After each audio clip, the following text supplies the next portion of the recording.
Seems like everybody on the New York Yankees is hitting home runs. Well, almost everybody, not that Alex Rodriguez guy. Bronx Bombers went yard 5 more times. You're watching, yes, the Yankees Entertainment and Sports Network.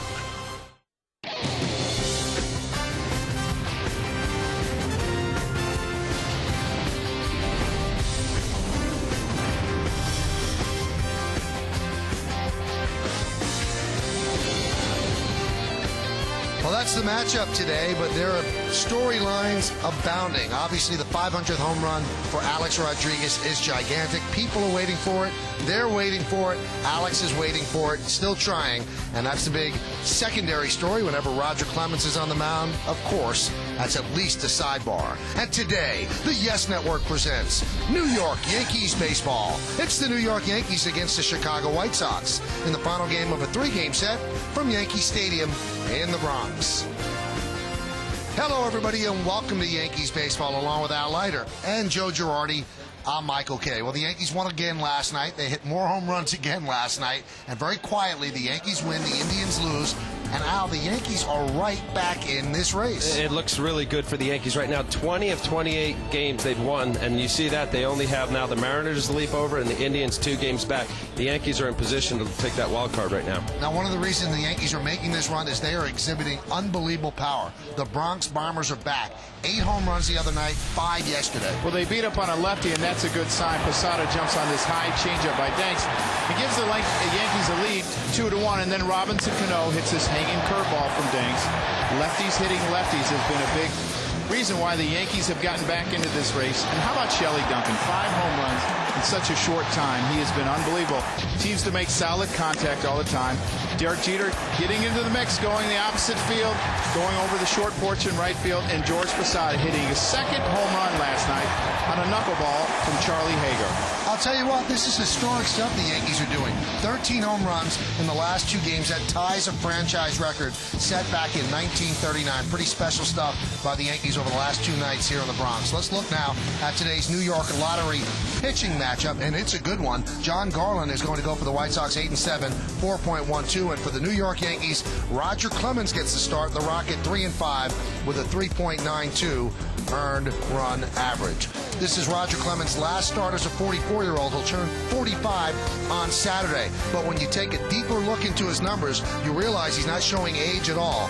We will look into that even closer with Joe Girardi when we come back next right here on Yes.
That we're going to show you certainly speak volumes. Now, with the bases empty, opponents hit 255 against Clemens. Runners on base, it goes to 237. Runners in scoring position, it goes to 175. Hi, everybody. Welcome back to Yankees baseball. That's Joe Girardi. I'm Michael Kay. We promise Al Leiter will rejoin us in just a moment. Those numbers show that Roger Clemens still gets tough when things get tough. Yeah, they really do. And what I like about it is when a pitcher gets in a tough spot, are they able to finish the inning out? And Roger Clemens, over his career, has been able to do that. You see the average over the last 5 years, 175 when runners get in scoring position. He's stopping the inning. And that's why he has 351 wins in his career, and he's been such a great pitcher for a long time. Have you seen any drop-off at all because of age? You know, I see drop-off in velocity, but I don't necessarily see drop-off in his pitchability. He still has a good sinker, which he uses more now than he used to. When we come back, lineups, first pitch, and, of course, baseball. That's coming up next right here on Yes.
Baseball on Yes is brought to you in part by Jeep, a growing lineup of legendary vehicles. Continental Airlines, the official airline of the Yankees. And by Infinity, who uses the power of design to create dynamic, beautiful automobiles. Well, it is a hot, humid day here at Yankee Stadium, a Thursday matinee, final game of this three-game set. The Rocket is on the mound, Roger Clemens, taking his warm-ups. And let's take a look now at the White Sox lineup that he's going to face. And that lineup is presented, as always, by our good friends at Rico. Jerry Owens in center field will lead off, batting second and playing third base, Alex Cintrone. Jim Tomei will DH, he'll hit third. Cleaning up and playing first base, Paul Konerko. A.J. Przinsky's going to catch and bat fifth. Batting sixth and playing right field, Jermaine Dye. Darren Erstad's in left field, batting seventh. Juan Uribe, the shortstop, hits eighth and batting ninth and playing second base, Danny Richard. And look at the numbers that Tomei has against Clemens' lifetime. Pretty impressive. 21 for 57, 8 homers and 17 ribbies, a .368 average. And on the mound is Roger Clemens, making his 11th start of the season, 40th start of his career against the White Sox. You see his record, 3-5, 3.92 ERA. Few hits per innings under, that's good. 18 walks for 64 innings is very good. Let's take a look at the Land Rover pitcher scatter report. Mr. Splitty, he throws a very good split finger. His fastball isn't quite what it used to be. Left-handed batters are batting .219 because of that split. Joe Girardi and Michael Kay talked about how he bears down. He bears down with runners in scoring position, 175. Conversely, John Garland, the White Sox pitcher, 301. And OK, he's averaging the least amount of strikeouts per 9 this season with 6 strikeouts per 9, and that's the lowest of his career. The Yankees against the White Sox, another full house here at Yankee Stadium. Let's do it. Jerry Owens digs in. Roger Clemens is ready. And he delivers. Fastball is high. We're underway 1-0. This will be his last start as a 44-year-old. He turns 45 on Saturday. And there's a strike. Weather conditions, 93 degrees, fairly high humidity, no wind whatsoever. It is sunny, it is muggy, it is hot, it is humid. And you do wonder exactly how this weather, and we talked about it on the batting practice show, is going to affect Roger Clemens. Now, Al, the question is, does it rob him of stuff later in the game? Does this mean he's going to have a shorter outing than he normally would? You know what? I think Roger's taken the last couple years, realizing that he's not a spring chicken and every pitch counts. He's taken every batter as his single battle and not worry about how deep he gets into the game. Certainly, you saw the weather, 93 degrees, the humidity. He was hot. It was a hot night in Baltimore his last start, where he went 6 1/3 innings, gave up 4 runs, and took a loss last Saturday. So it all depends on how he's able to conserve and get quick outs and really determine how deep he goes.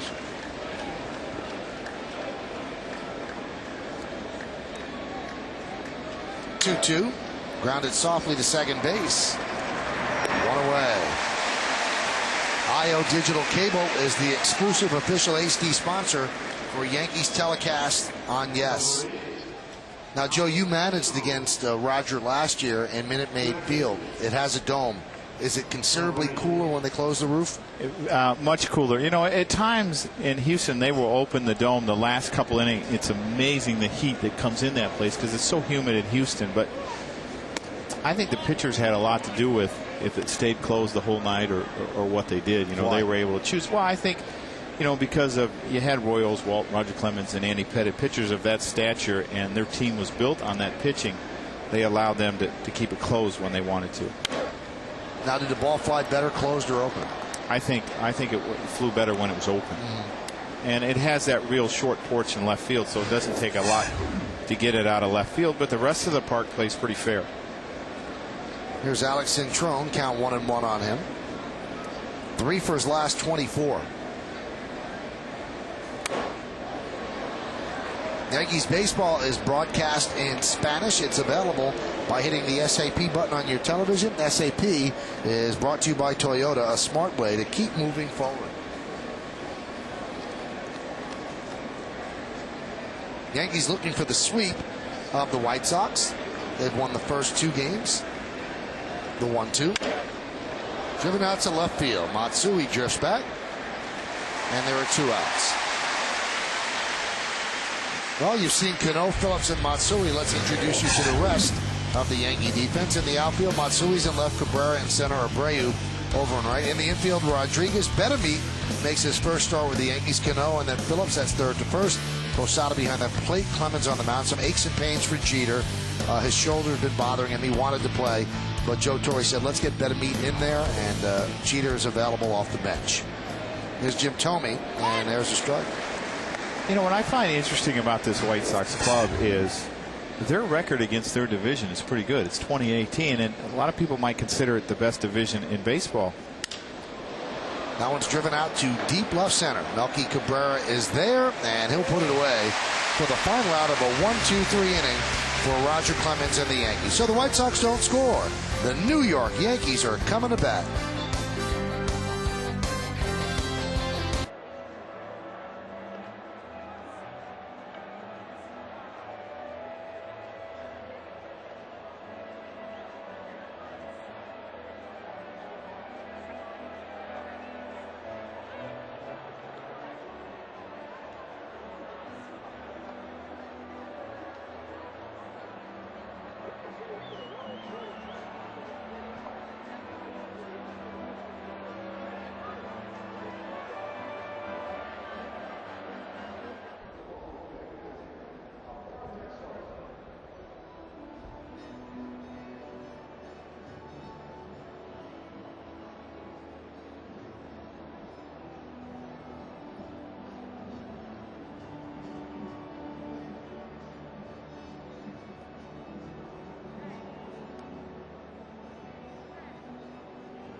Day game after night game. Let's see who is in this Yankee starting lineup presented by Rico. Johnny Damon will DH. He'll lead off, batting second and playing center field, Melky Cabrera. Bobby Abreu's in right field. He'll hit third. Cleaning up and playing third base, Alex Rodriguez. Good numbers, great numbers against Garland. Alex hitless in his last 21 at-bats since his 499th home run. Hideki Matsui's in left field. He'll bat fifth, batting sixth and catching. Jorge Posada, 2 home runs yesterday. Robinson Cano at second base, a home run yesterday. He'll bat seventh, batting eighth. His first start as a Yankee. Shortstop Wilson Bettamy. And Andy Phillips at first base will bat ninth. And on the mound for the White Sox, 27-year-old John Garland making his 22nd start. There you see very respectable ERA, 4.12, 139 and 2/3 innings. Very low walk to innings ratio. Very good. Let's take a look at the Land Rover pitcher scatter report. Established his fastball early. He's got a good slider, good curve, good change, but he'll come after these Yankee hitters right away. Tri-Sox this year, he's 2-0 against the Yankees in 15 1/3 innings, only giving up 2 runs. The last White Sox pitcher to win 3 in a row was Floyd Bannister in 1984. You see Eric Garland. He had, in his last start, 15 fly-out outs. A career high was 16. He's normally a ground ball pitcher. He gets a lot of double plays. Last start he did, and his ball was up in the zone. That's usually what happens. Johnny Damon takes a strike on the outside corner, 0-1. A lot of interest in Garland right before the trade deadline. White Sox resisted attempts for teams to acquire him. Johnny Damon trying to dig out of a hole. 16 for his last 46. That's 348 over his last 11 games. His average at 251. There's a strike. The umpires in this afternoon's game. James Hoy is behind the plate. Mike Winters at first. The volatile Phil Cuzzy at second. And Tom Hallion over at third.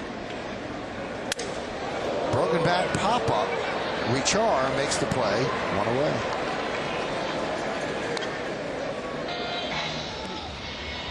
Well, I've always thought that John Garland is one of those starting pitchers that's really good at reading swings and how guys take pitches off him. Not all starting pitchers are able to do that. You know, they'll pretty much have a plan and they won't deviate from their plan, you know, before they go over in the game. But I think John Garland is able to adjust, and I think that's one of the reasons he's been one of the top pitchers in baseball the last 3 years. Last 2 years, he won 18 games respectively. Cabrera thinks about bunting and misses. And, you know, talking about John Garland, maybe you don't hear a ton about him. You know, he's in the Midwest, and, you know, a lot of the talk in the Midwest has been the Cubs and the Brewers this year, but he has won the 3rd most games in baseball since 2005, only behind Roy Oswalt and Johan Santana. And those are 2 excellent pitchers. And John Garland has done a great job for the White Sox, and I'm not surprised they didn't trade him. High drive center field. Owens. 2 outs. You're not surprised? Yes. I would have been surprised if they let him go. You know, because I think him and Burley are the foundation of the rotation. And then, you know, they mix in the other guys, and Contreras has had his struggles. But it's hard to get value for a guy that has been so good over the last few years.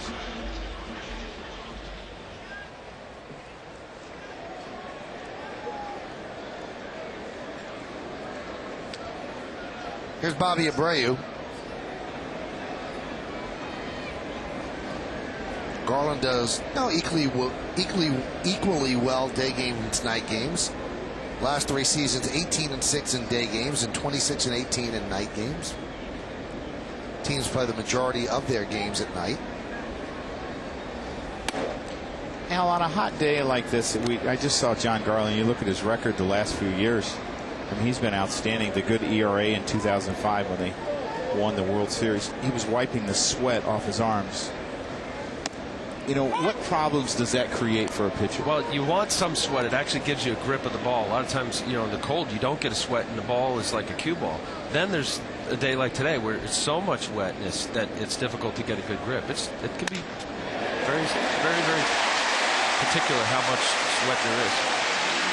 Bobby Abreu with a 2-out single, and that'll bring Alex Rodriguez to the plate.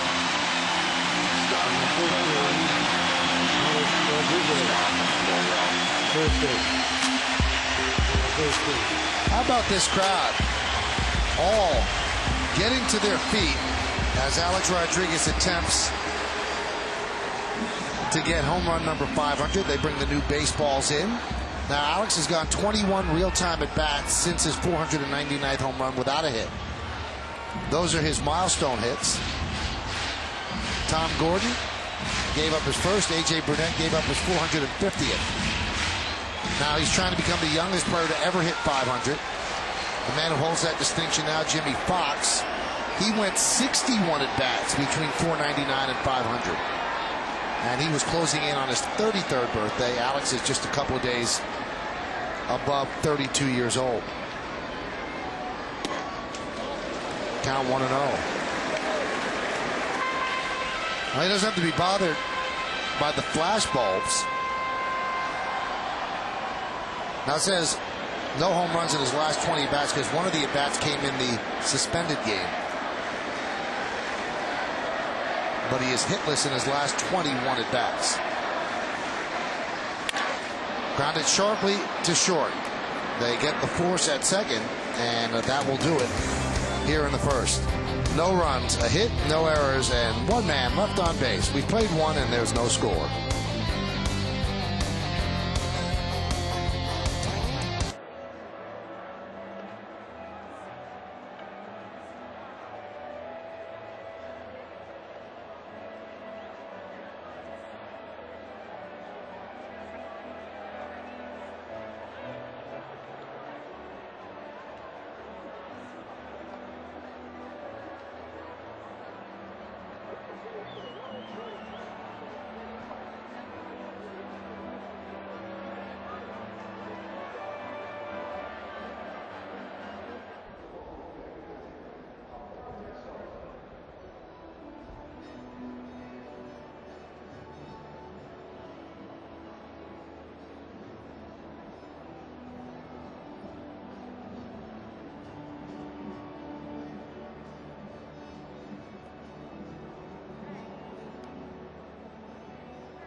World upcoming schedule. Royals come into town tomorrow night. Game starts at 7. It's on Yes. Then Saturday and Sunday at 1. Both of them on Yes. And then the Yankees head to Seattle. Seattle. They don't head to Seattle. They head to Toronto. Monday's a 1 o'clock start on Yes. And then Tuesday and Wednesday at 7. Why would they travel to Seattle, Joe? Well, they both are way north, right? Yes, they are. Thank you.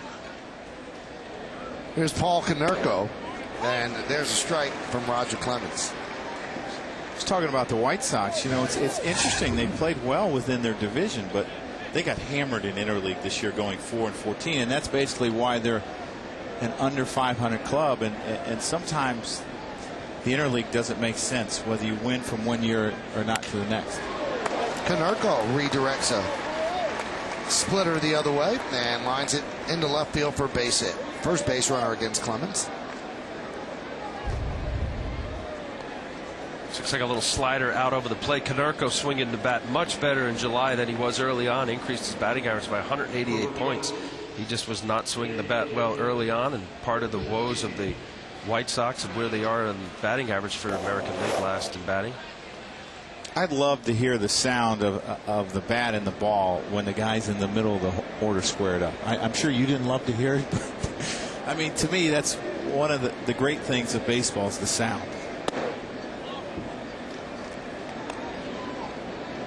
AJ, you know, it's been talked about that he can get under some people's nerves, or it looks like he might be trying to get under Rogers right away, maybe thinking about butting on him.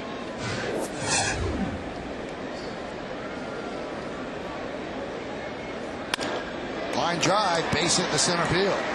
Konerko headed back to first, thought that Cano would catch it, so he just gets to second. And two singles open up the second. First and second, nobody out. Looks like a high split finger. You see where it ends up. Jorge picking the glove up, belt tie middle. That's not where Roger wanted to throw that ball. He's been throwing that split figure against left-handers so well. That's why they're batting in low 200s, 216. Intention of that pitch is to be looking like a fastball and have the left-handed batter out in front. It's a good ground ball pitch.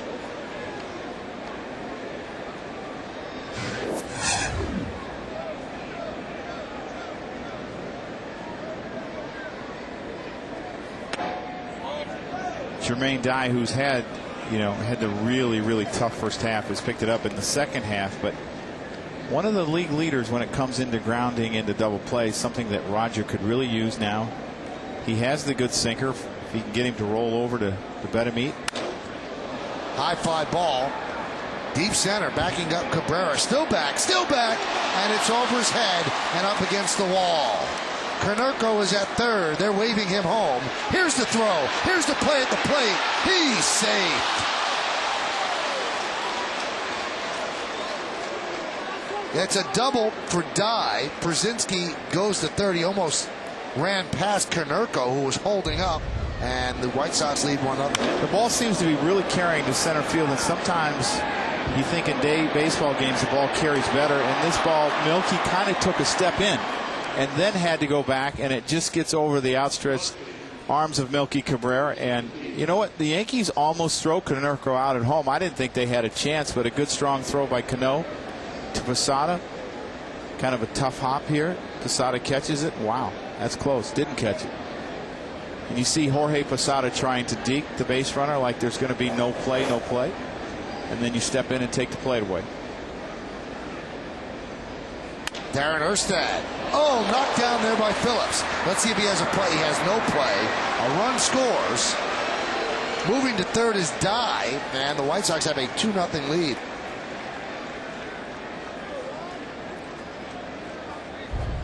Well, right now, Roger's just up in the zone, and you see this ball leak back across the middle of the plate. He's trying to throw that front hip sinker inside on Erstad. Nice job to knock the ball down. Doesn't come up with it. See Andy Phillips knocks it down, and Roger thought it was by him and didn't break to the bag initially, and Erstad ends up on first base. How tough is that for a pitcher, Al? Because if a ball is hit to the right side, there's a runner on second and third. If the ball goes to right field, you've got to back up home plate. If the ball's caught by the first baseman, you've got to go to first. Are you caught betwixt and between them? No, you're not. You assume that your infielder's going to catch. It's a hard smash, and really, it's the slightest delay that would put a pitcher behind, especially if you're not as fast. And Roger's not as fast as he once was. Certainly not as fast as Darren Erstad. So it's a foot race between a guy who can run really fast and you. And that delay is just ever so slight. And on the ball between the first baseman and the bag, that's automatic double down the right field line. So your initial thought is you're not going to be backing up home, and you have to think quickly. You're going to be going right to first base. It's so conditioned, Michael, where just you do it so often, pitchers fielding practice, anything on the ground from the second baseman over to the first baseman, your first reaction is to run that way. So your first priority is to cover first. You don't have to worry about backing up home. That should be more important. Absolutely. Count 1-0 to Uribe.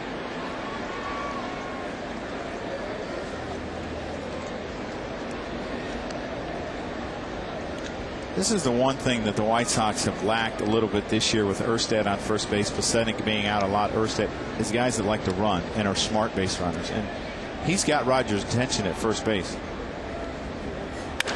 Line drive, base hit to left field. Jermaine Dye will score. Stopping at second is Erstad, and the White Sox have strung together 5 straight hits to lead 3-0. And Ron Guidry will pay a visit to the mound. Well, you see another ball up out over the plate. You see where Jorge Posada was setting up outside. The ball leaked back over the plate. A good fastball hitter in Juan Uribe, and saw the ball higher than high, and he likes that ball up in that zone. What are you seeing with Clemens right now, Joe? Too much to the middle of the plate and up in the zone. Kind of what we saw from Contreras the first night with the White Sox. We used to kid around sometimes when we were in Chicago that the magnet got him. The magnet's right under the heart of home plate, and the magnet pulls the ball right back to it. Got to get that magnet out of there, Michael. Probably a lot of excavating. Today's closed captioning is brought to you by your New York, New Jersey, and Connecticut Lexus dealers. So Roger getting roughed up here on this Thursday afternoon. Coming into today, opponents were 11 for 63. That's 175 against Clemens with runners in scoring position. In this inning, they're 3 for 3. And Richard shows bunt as the Yankees are playing bunt at third and first. You believe in the wheel play, Joe? Yes, I do. And, you know, a lot of it depends on the base runner. You know, if you can get him going back to second base, the smart base runners. I know with San Diego, Bruce Bochy would tell his runners a lot of times, if you knew that was the play they were putting on, run, because it's hard for the shortstop to cover third base. Runners were going there, and swinging away was Richard, and he hits a fly ball to center field for the first out. And then wheel play is when the shortstop breaks towards the bag, you get the runner going back, and then he'll sprint to third base. The third baseman comes in, and you try to get the lead runner at third base. Well, Bruce Bochy would send the runner on second base, and it was really hard to defend. The only problem is if they do the wheel pickoff, and where the shortstop, when he breaks, the second baseman goes in, and if you take off, you're picked off. Now, there are some managers that don't believe in the wheel play. Willie Randolph with the Mets will not run the wheel play. Joe doesn't run the wheel play that much here. And I think you have to know the hitter if he's able to pull the ball back, the bat back. This could be a double play. Booted by Cano. Booted again, and everybody's safe. So from an inning-ending double play, you now have bases loaded, 1 out on the E4. It looked like Robinson Cano maybe picked his head up a little bit too quick to make the flip. Actually, the ball comes up on him a little bit, and then he's not able to come up with a handle. The ball comes up, hits him in the heel. Thinks that he still has time to get it, tries to grab it, fumbles it again. But if you have a hitter that is able to pull the bat back and play hit and run, then it's hard to run the wheel on them. A lot of times they'll run it with a pitcher up because they're not very good at doing that, and they'll just bunt. Also, too, in the National League, that surprised me that Willie, as a National League manager, doesn't believe in it, because there are plenty of pitchers, I for one, and many others that aren't very fast. And a wheel play, not only you get him at third, but if it's done, executed properly, and the pitcher, bunter, bunts it either directly back to the pitcher or third base, you have a double play.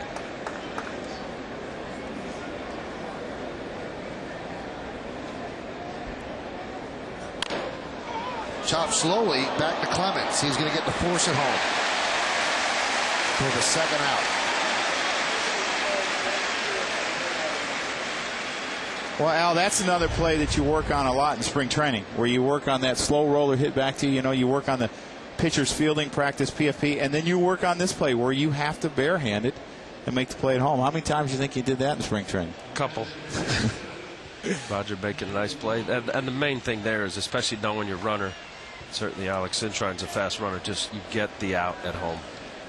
Make sure the shovel pass is a strike to Jorge. Now this is a big spot in the game. The Yankees are already down 3-0, and Jim Tomei has good numbers lifetime against Clemens. He flew out to center field in the first inning. Bases loaded, 2 outs. Yankees have most of the left side of the infield open. 3 infielders on the right side for Tomei. And there's a strike.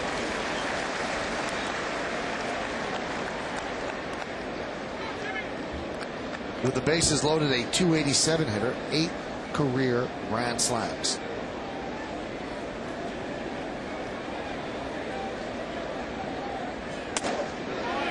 Another fastball, another strike. Inside, outside.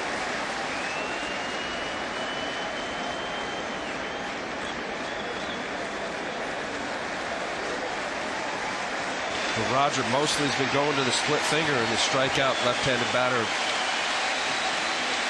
against, and this would be a good time for a fastball hitter, Tony. Came with another fastball. That's one of his best fastballs of the year at 92. He's been at 90, 91 all season.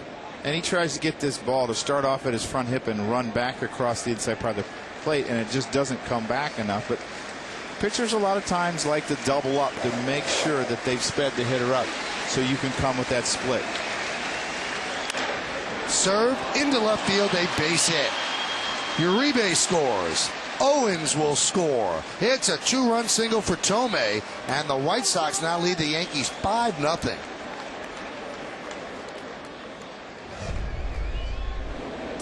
Well, he starts him with a fastball away, gets the call, then he comes back with a fastball in. Now he's trying to speed him up again. He goes inside again, and then he throws this, looked like a little split that didn't have a lot of movement. It was hard and didn't have that bite down, and it was more like a little softer sinker, and he just served it up to left field. Give credit for Jim Tomei as well. That was a pretty good piece of hitting right there. Staying back long enough and to be able to get a line drive to left field.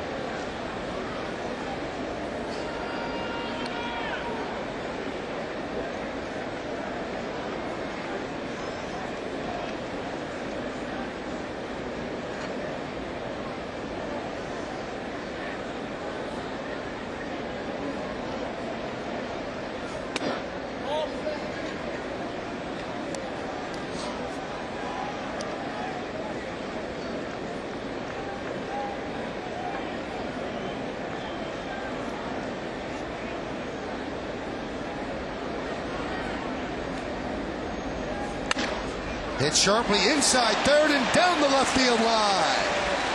Cintron scores. Jim Tomei rumbles into third. It's an RBI double for Konerko, his second hit of the inning, and the White Sox lead 6-0.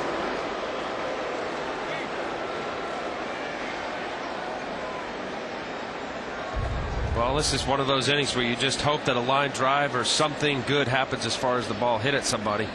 You see Konerko once again, Roger being up in the zone out over the plate. That ball just staying fair, and Alex can't get to it. You see where he was. These 1-0, 2-0, 2-1 counts when you're throwing fastballs. The idea is to be down the zone, preferably on the corners, and right now Roger's not doing that. Some stirring in the Yankee bullpen. Here's Przinsky. Second and third, 2 outs. And a strike. He just hasn't really had the bite on his split, and he hasn't had the control of his fastball, so it's like you don't know where to go, and he's trying to get one of them going, and unfortunately when he makes the mistakes, the White Sox hitters aren't missing it, and they put together a big inning. And there was the split that he was trying to throw Jim Tomei, the one that really dived down. Just down in the zone. And it did not. And he ended up with that 2-run single. There's a scrambling feeling when you don't get set and you don't feel comfortable. You come out of the bullpen there, see the dive effect to it. Had plate coverage. Hitter Przinsky has to commit.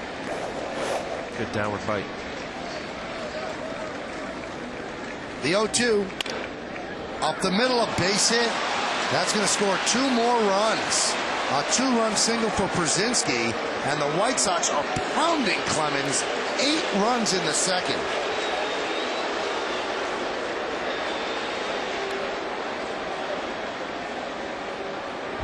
Well, it appears that they have a split that just didn't quite have that bite. It wasn't a bad pitch. He got a ground ball that he wants.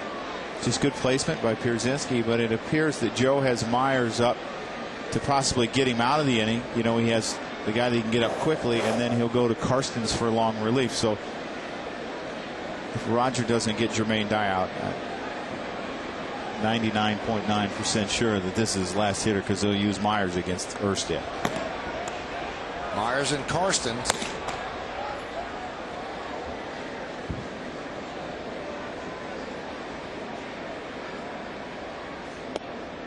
Not that Clemens needs an excuse, but the blown double play by Robinson Cano has contributed at least 3 more runs to the mess.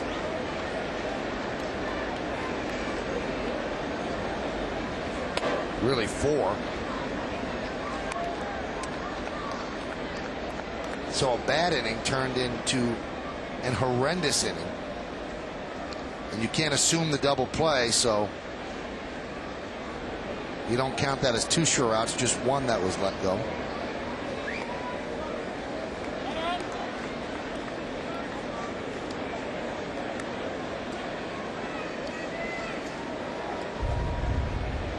In case you just joined us, this is the play. Off the bat of Jerry Owens, it was going to be a 4-6-3 double play. It turned into an E4. Everybody's safe. The 2-1. 2-2. So this is by far Clemens' toughest outing in his second tour of duty with the Yankees.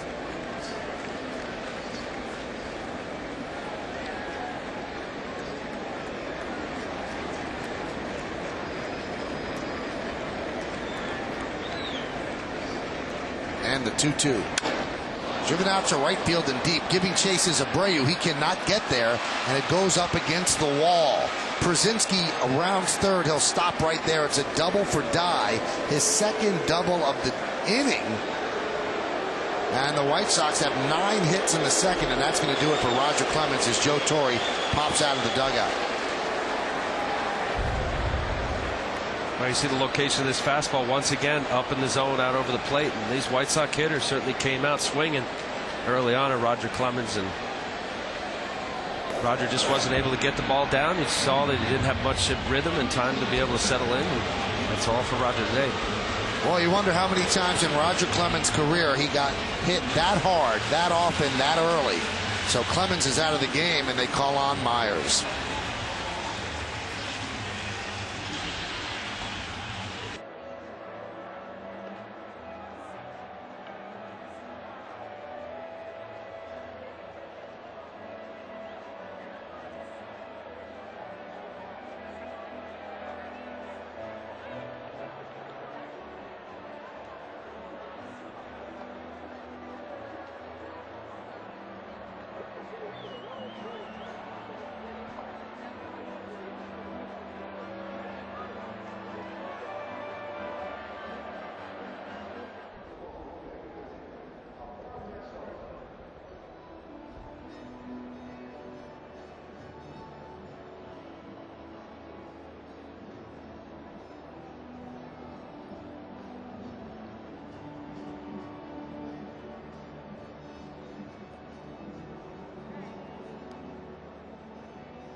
The Kansas City Royals 6-9, 5.73, and the Yankees' top winner Chien-Ming Wang will go for the Bombers 12-5, 3.6. Won the batting practice show at 6, pregame 6:30.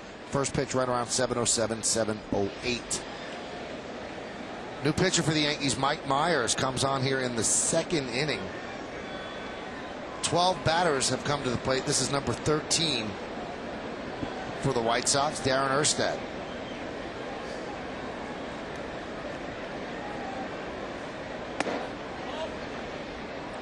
This is more similar to the offense that the White Sox had in the year 2005 and 2006. And I talked about it on the first day in, that they were third in the American League in runs scored in the month of July. They'd scored 146, only 4 behind Boston and 40 behind the Yankees. But they are last in the American League in runs scored. In their first 3 months, trying to score runs has been so difficult. But somehow they seem to get it going in the month of July, and it was kind of overshadowed by the last 2 days against the Yankees with all the home runs. There's a strike.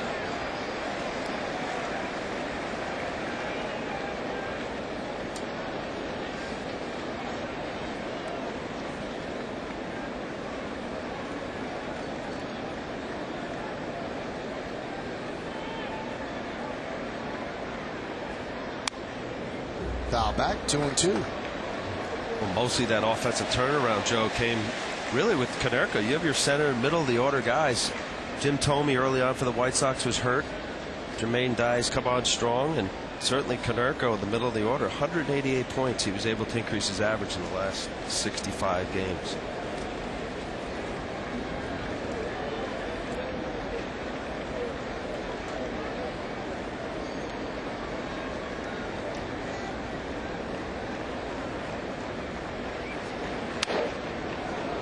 slice foul.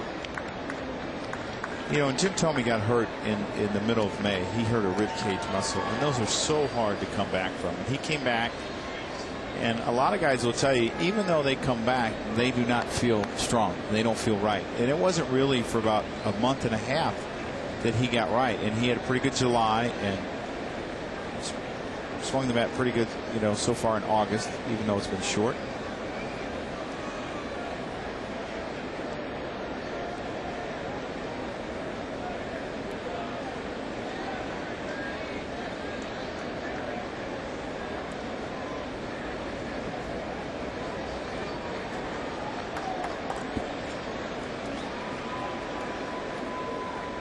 Two. This is the shortest start for Roger Clemens since April 7th of 1998. He didn't get an out in the first inning, gave up 2 hits and 2 runs on only 9 pitches. And we're assuming he was either A, injured or thrown out of that game. I would assume injured. I'm going to guess growing. Yeah, it was. It was. Yes. 3-2. And Myers walks Erstad. And this hellish inning continues. And Joe Torre is going to take Myers out.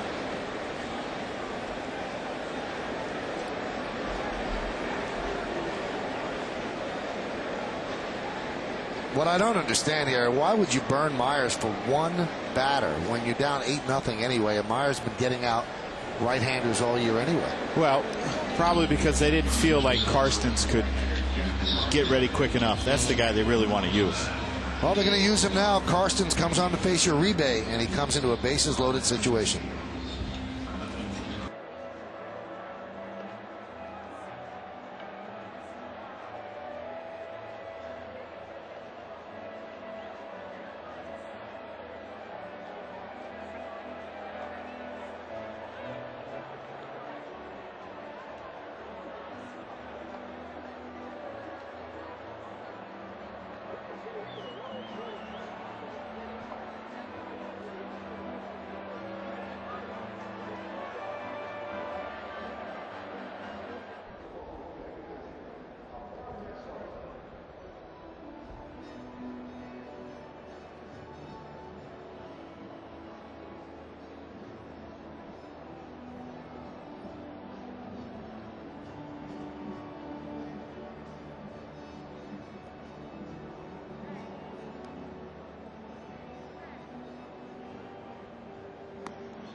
And you could watch the game on your computer via the internet and watch it live.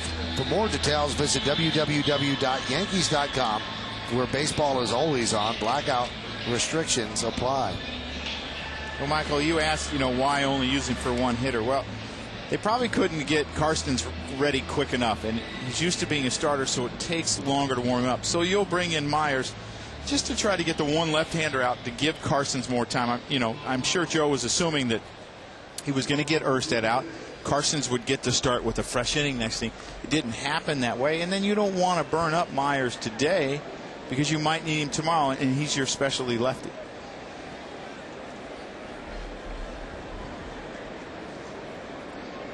So Karstens now against Uribe with the bases loaded. 8 runs already in.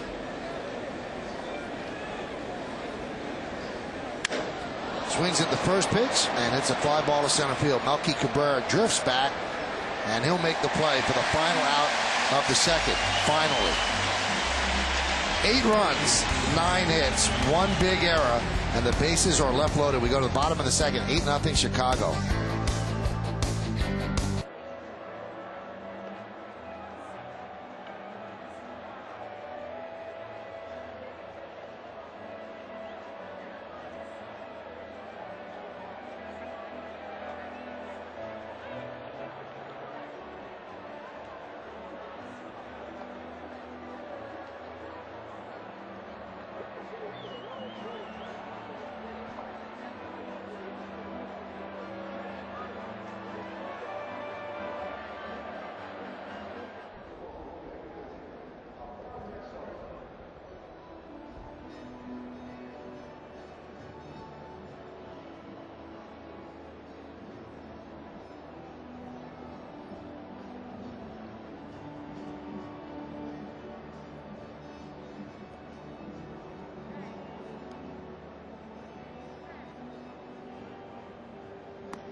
Matsui has worked the count to 3-2.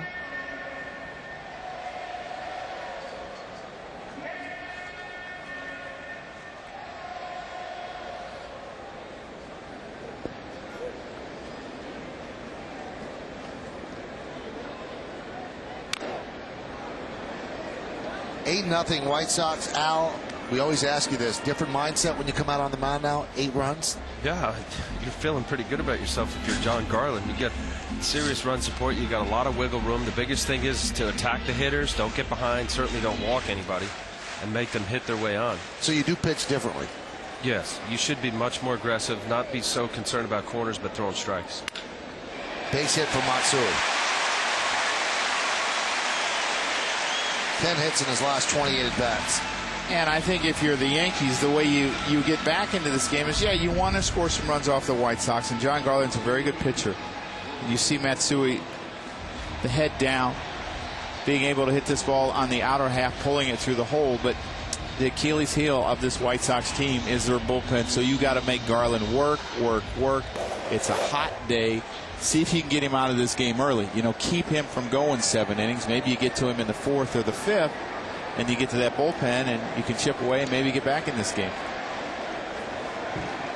Here's Posada, 9 for his last 12.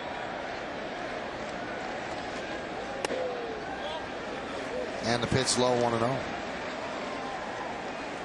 Posada wanted to play today with Clemens on the mound, and now here we are in the bottom of the 2nd inning. Clemens is out, and Posada has to play day game after night game on a very hot and humid day.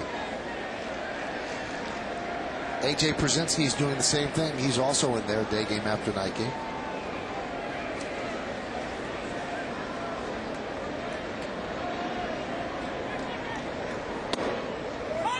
Joe, how much weight would you lose catching a game like this? A couple pounds. Not much? No, because you drink so much fluid. Fat. Yeah, well, you drink so much fluid, and then, you know, as I said, I would eat. You know, I would have a health during bar. the game? Oh yeah, a piece of bread, maybe a banana, because you know you burn that fuel so quickly when it's hotter like this and the sun's beating down on you.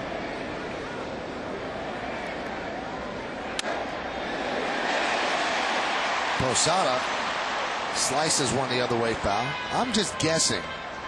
Guy like me catching on a day like this, I lose 20, 30 pounds. No, I don't think. Maybe 8. Maybe 8. 8? That's 8. it. Yeah, it'd be all water weight, and you know, by the next day you probably have most of it back. So it's not a good diet plan to become a major league catcher. Well, I think it is a good diet. I think it's pretty easy to stay in shape because all you got to do is put the gear on and go out there. But you know, it's you lose water weight, and as long as you're replenishing, you know, you get it back. And if you have a fan like that on you right there, you know, one of those spray bottle fans, it's nice.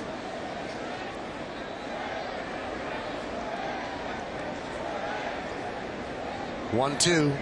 How much would you lose pitching on a day like this, Al? At least 15. Now, you lost that every day you pitch, though. I lose 4 or 5 pounds up here. You know, the thing that I always thought was important is that, you know, in between innings, you go inside, sit inside in the air conditioning, or even in the Yankee dugout, I would sit on the step below the bench because the air blows out. Base hit for Posada. That's going to go to the wall. Matsui will go to 3rd. Posada will chug into 2nd. His hot streak continues. 10 hits in his last 13 at-bats. Well, you just keep picking away at John Garland. See if you can get a couple runs across the board here. He makes a mistake. This ball leaks back across the middle. See the head down by George Posada. Great form. Kept his hands inside. Didn't go around this ball, and that's why he hits a line drive. But there is air, whether it's cold or hot, that blows out of the steps that go into the dugout. It blows onto the players, and I was always sit on the step below the bench so that air would hit me and try to hog. And they also have and they also have the fan that has that little bit of a mister that feels good. Now here's Robinson Cano. His error in the 2nd inning, top of the 2nd, accounted for 5 unearned runs. Of the 8 runs, only 3 of them were earned. Now we have to give you an update on Clemens' shortest outing. So he lasted an inning and 2/3, and it's the shortest outing since June 14th of 00. So 2000 against the Red Sox, when he lasted 1 inning, and he left that game with a groin injury.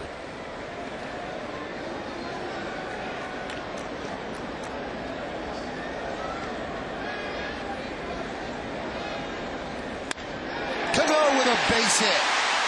That'll score a run. Posada moves to third, and Joe Torre always preaches, take little bites.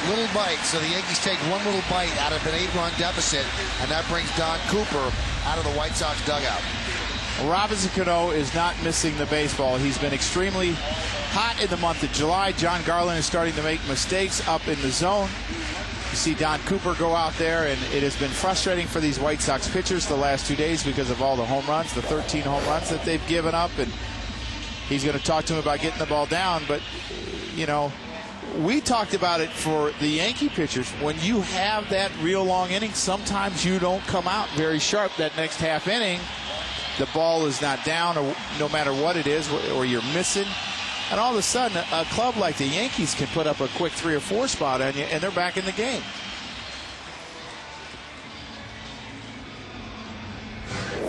Well, this is Wilson Benameet's first at bat as a Yankee. You saw what he's done with the Dodgers. He's a better left-handed hitter than a right-handed hitter. And he's been very good as a pinch hitter this year, 8 for 25. Nice guy to have off the bench with power. And the pitch to Benameet is inside 1-0. And what Wilson Benameet has is he has power to all fields. It is not unusual to see him hit home runs left of the center field number, the 408 sign here. He likes to hit the ball over here. He is very strong going that way, so he has power to all fields. Tim Jones asked Benameet how he felt about the trade. He said, I feel great about it. I get to go to the greatest organization in professional sports. So saying the right thing right away. First and third, still nobody out. 1 run on the board for the Yankees. Pulled the string. No, that was a fastball that tailed away. 2-1. Along with Joe Girardi and Al Leiter, I'm Michael Kay. And you're watching Yankees baseball right here on Yes. We thank you for joining us on this Thursday afternoon in New York City.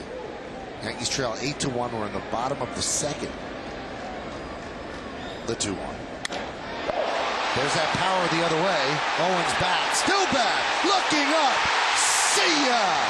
Welcome to New York. Wilson Benameet, a 3-run home run, and the White Sox lead is 8-4.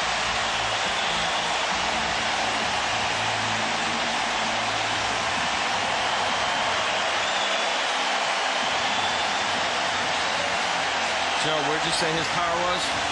Left of the 408 mark. You think G's going to hear a little bit about Wally Pipp today? You see him drive this ball, and he is so strong, and that's one of the reasons the Yankees wanted to get him, because it is a guy that can spell your shortstop, your third baseman, and give you power off the bench. He's also a switch hitter.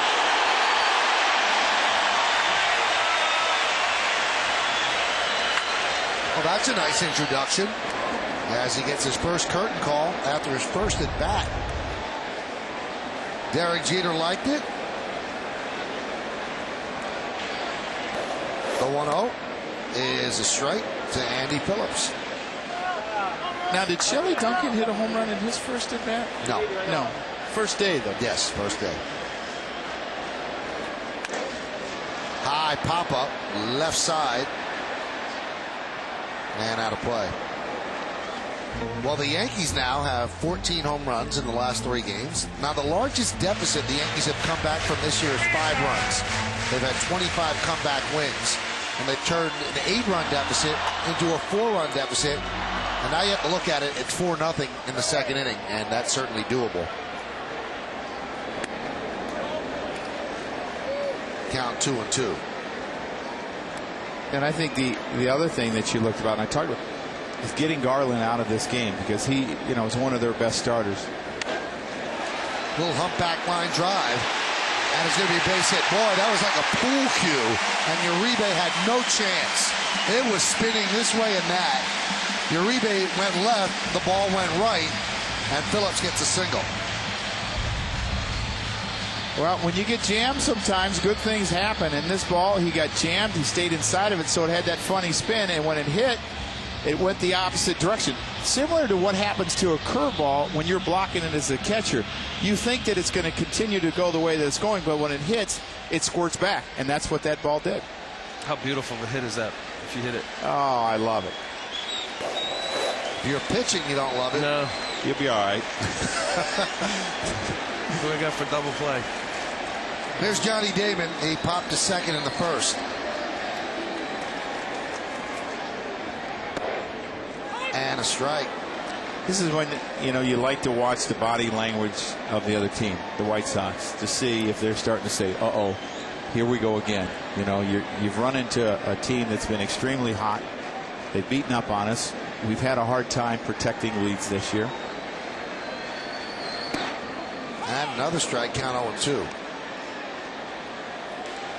And conversely, there's no doubt about it, when you're in that Yankee dugout, you don't feel that this deficit, certainly now, like you said, Michael, it's only 4 runs. This is a team that scored 20, 21, 16, 10 in Baltimore.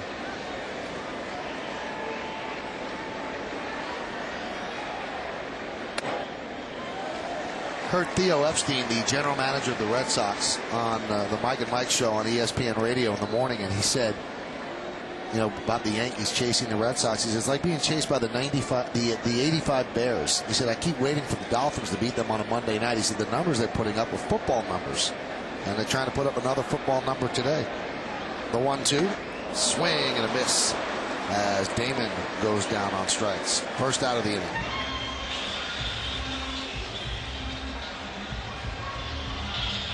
Well, I'm sure the Yankees would take that scenario because the 85 Bears went on to win the Super Bowl. Yes, so, they did. You know what? You'll take that one loss, but give us the Super Bowl. I'd like to see how the Yankee song would come out, like the Bears did the Super Bowl shuffle. Here's Melky. They have some dancers. Some high five dancing going on.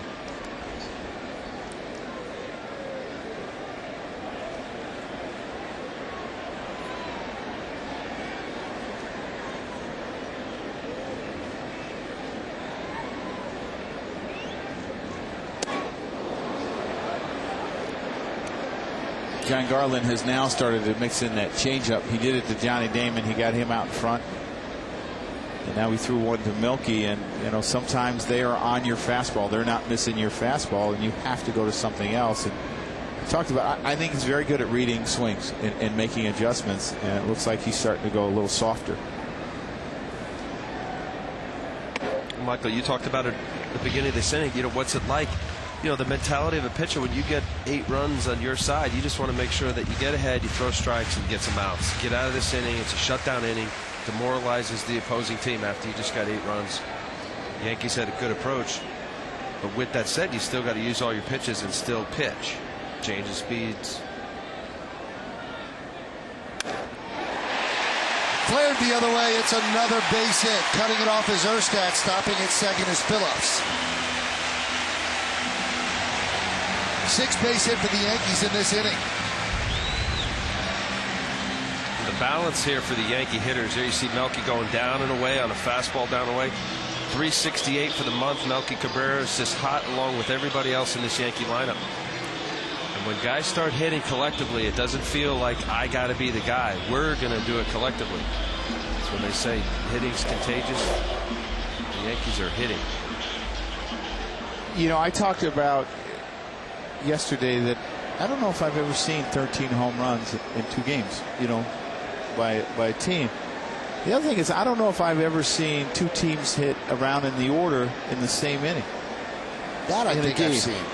Well, I'm not saying that I've ever been a part of it. Maybe in college or little league, but not at the professional level. Bobby Abreu takes a pitch inside 1-0. Oh, when you've called as many games as you have, I mean. Well, you played it more than I called, I'm sure. No, I don't think so. Nah, you're probably right. 16 years calling them. I played 15, but you know, I didn't play every day like you worked every day. For 10 years.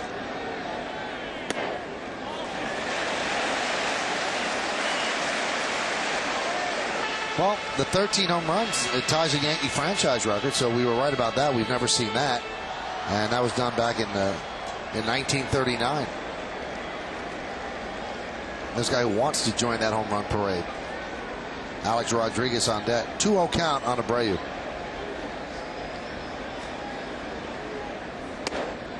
Strike. And now the White Sox will get the bullpen working.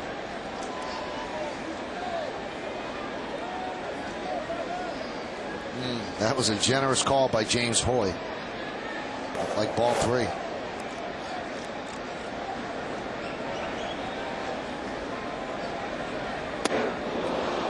He's getting effective swings and misses on that changeup. Count 2-2. After that fastball away that was off the plate, here's a good changeup from John Garland. Even though it's middle of the plate, it's 10-12 miles an hour. Then the fastball looks like a fastball in the hand. That's why Bobby Abreu was ahead of it.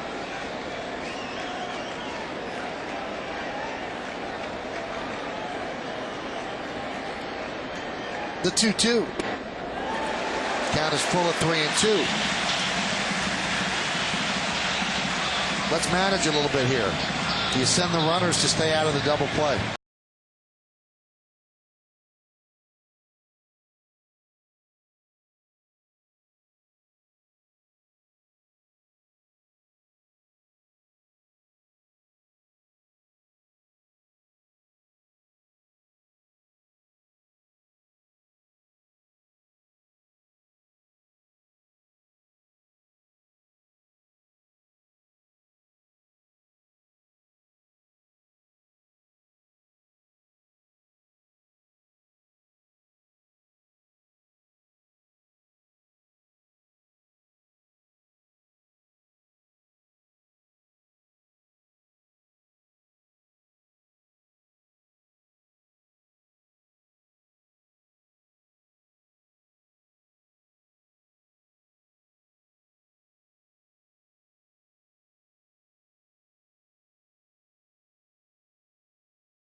I'd say of the two starters, the one that feels the worst has to be Garland, because of the 8 runs that Clemens gave up, 5 of them were unearned.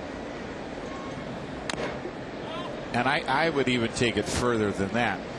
Forget that 5 of them were unearned. You had an 8-0 lead. You coughed it up. Yes, and you're thinking, wow, he's got to pitch halfway decent, and I got to win here. Yes. Plus, much more demoralizing for your team to be up 8-0, albeit you still got a long way to go in the second inning. But just brought it back to a 0-0 ball game. If there's one thing as a starter, you just hope you get some run support. You want early runs. You know, the run support is deceiving as well.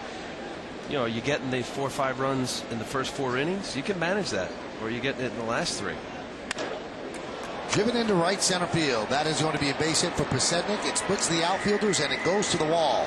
Pasednik will stop at second with a double.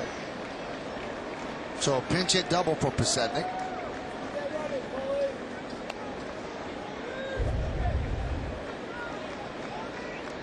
See that ball leaking back over the plate.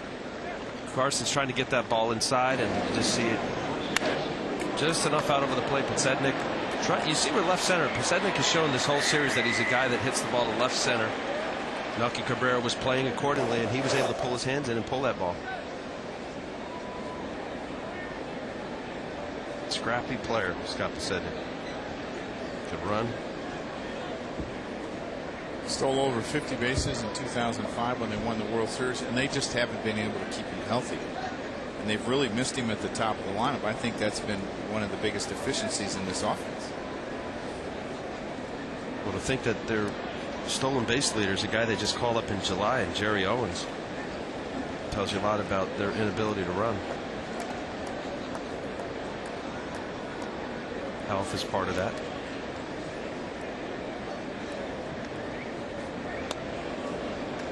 Count 1-0. Boston leads Baltimore 3-1 in the 5th. Cleveland leads Texas 5-0 in the 8th. Yankees start action today 2 games behind the Indians in the wild card. Things have gotten very close very quickly. The 1-0. 2-0.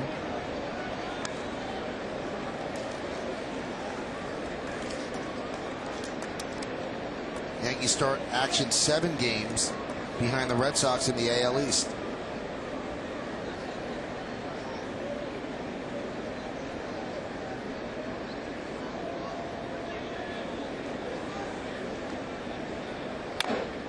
Grounded foul by Konerko. Konerko really hurt Clemens in the second inning. 2 for 2. Single to left and then an RBI double to left. Scored 2 runs.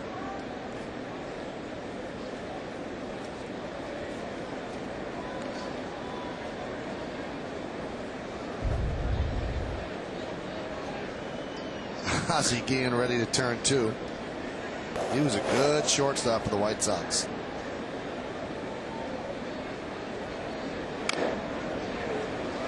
Ozzie was fun to watch because Ozzie had a lot of fun when he played with a lot of emotions, always talking. You know, he was great to watch play. See him the little slap.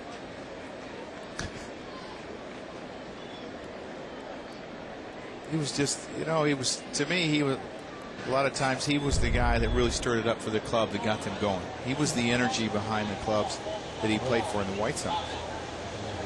And it was constant. You're right about the talking. Never stopped. Ground ball to third. A-Rod checks the runner back. And there's one away. When Ozzie was the third base coach for the Marlins prior to becoming manager of the White Sox here, I had a game. I was on the mound. Ray Ordonez was playing short. Edgardo Alfonso was at third. He was the third base coach, and he was so loud and talked so much. I stepped off the rubber in the game. I said, Ozzie, would you be quiet? And my shortstop and third baseman, they're just like, you know, in Spanish, back and forth. And I had to step up. It was so loud. And it was in Florida, you know, 55 people there. And I said, Ozzie, zip it. I'm trying to pitch here. And what'd he do? Oh, he's laughing. Ah, he throws his hands up like it was, you know, we were playing Sandlot somewhere in some little field. But he's funny. He's funny. He doesn't stop. Weak hack there by Przinsky. Count 0-1. Like I said, leave my shortstop alone. They're looking at you. They're talking to you. I'm throwing the ball. I hear them still talking. Well, shouldn't you have told your shortstop to shut up? Well, yeah, he was a little too far. No, but I know Ozzie well enough realizing that. Ground ball to second base, Cano. 2 outs as Pasetnik moves to third.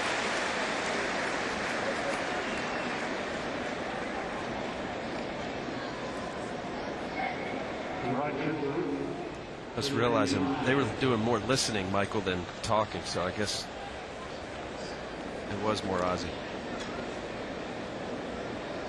And you don't want to get your teammates ticked at you. No. You didn't care. Just try to play a ball game, huh?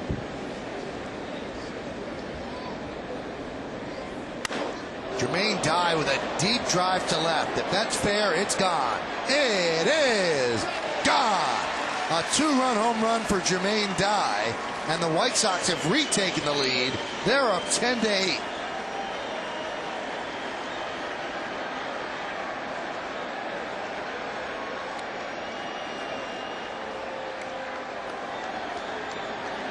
Well, for a guy who's having a terrible year, that's his 20th home run. And a lot of it has been in the second half. That's his 8th home run, and he's a great low ball hitter. You know, you don't think of right-handers as good low ball hitters, but he is one, and I think a lot of that's because he has the long arms and the leverage, and he crushed that ball.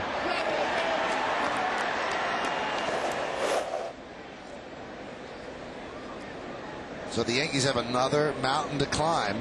This one is not as high as the other one. That's a hill. That's a little tiny hill. Yeah. A molehill. The other one was Everest, and they scaled.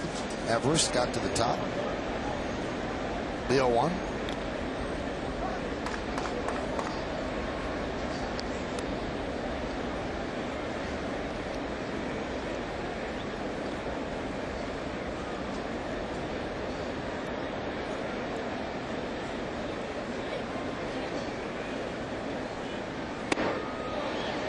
Count 1-2. Good changeup, pulling the string on Darren Erstad. Starting off with a couple breaking balls, and there you see the changeup just dropping out. Darren Erstad, a great athlete, has won a national championship in football, a World Series in baseball. Was the punter on Nebraska's national championship team. And now when he rips into right field, it is a base hit. It will go to the wall, played out there by Abreu, and he holds Erstad to a single. Outstanding play by Bobby Abreu to read this hop off the wall and get to this ball quickly, because Erstad can run. In 2 outs, sometimes the guys will take a chance getting in scoring position, and he runs hard out of the box. Bobby Abreu plays this ball perfectly off the wall, turns and fires quickly, and holds him to a single. Doesn't assume or doesn't wait and look to see if he's going. He just came up and fired the ball to a strike to Robinson Cano, and Erstad had to stay.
why you're a paparazzi?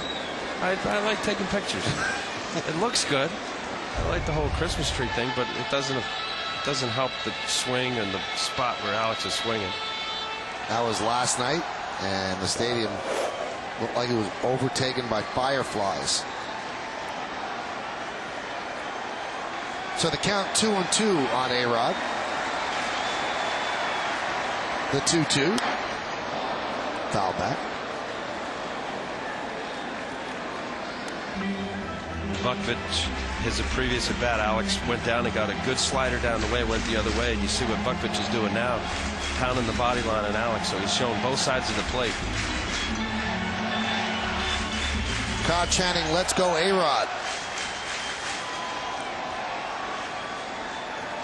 Many in the crowd on their feet.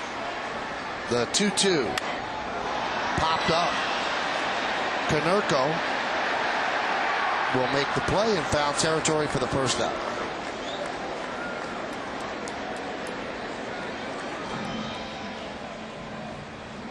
See the pitch sequence by Buckvich. He starts him in. He was trying to go away with a fastball. Then he throws him that little slider, the little hard slider.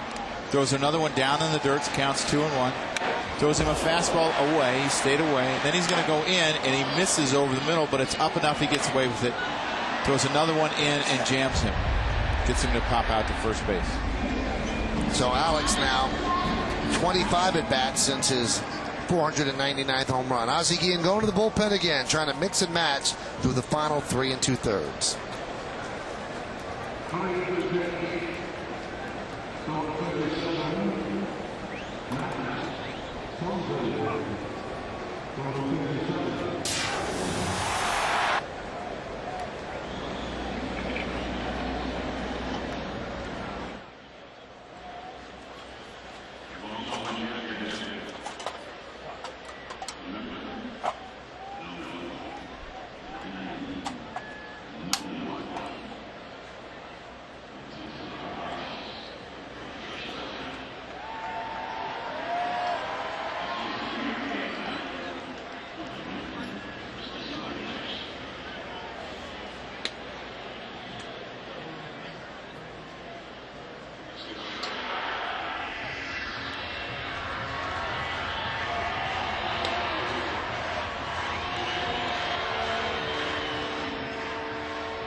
All the big hits and great plays another time around with WB Mason Presents Yankees Encore.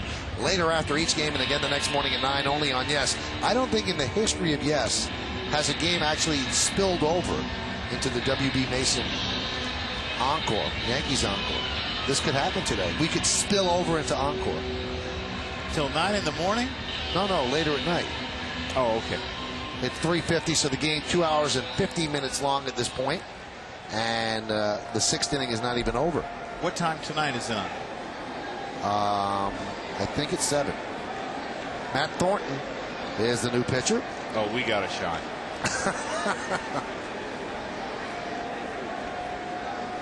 Hideki Matsui, by the way, was named the American League Player of the Month.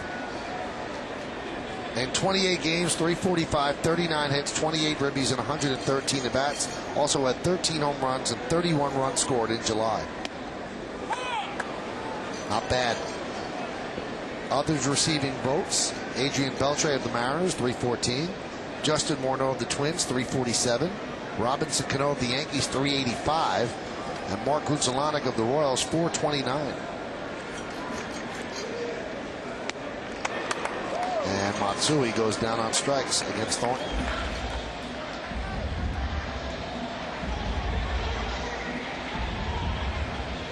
A little pedicure for you, Michael.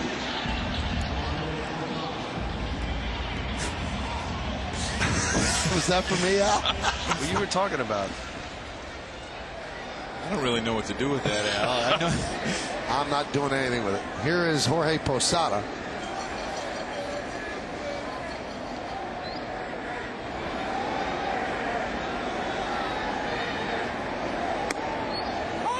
And there's a strike. Thornton throws home.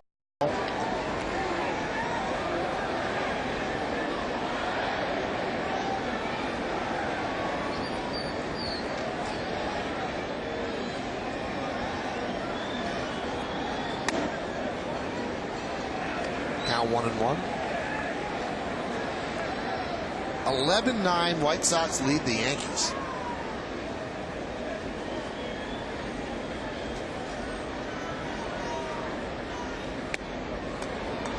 Throwing 95 miles an hour and then drops an off-speed pitch in there, and Posada way out in front, 1-2.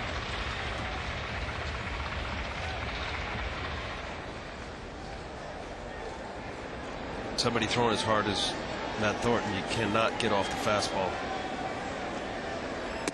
Strike three. Thornton paints the outside corner with a fastball, so comes in, and he strikes out Matsui and Posada.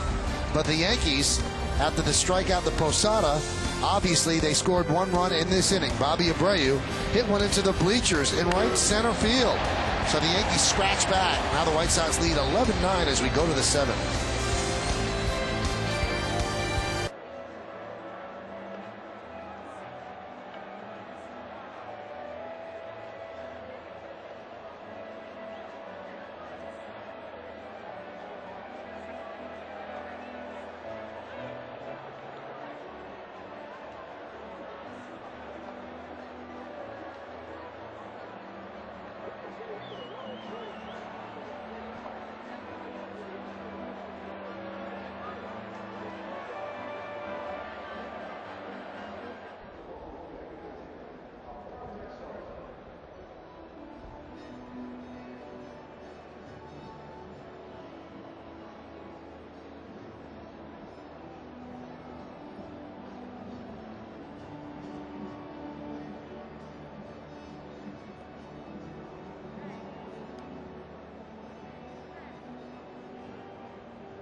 .com.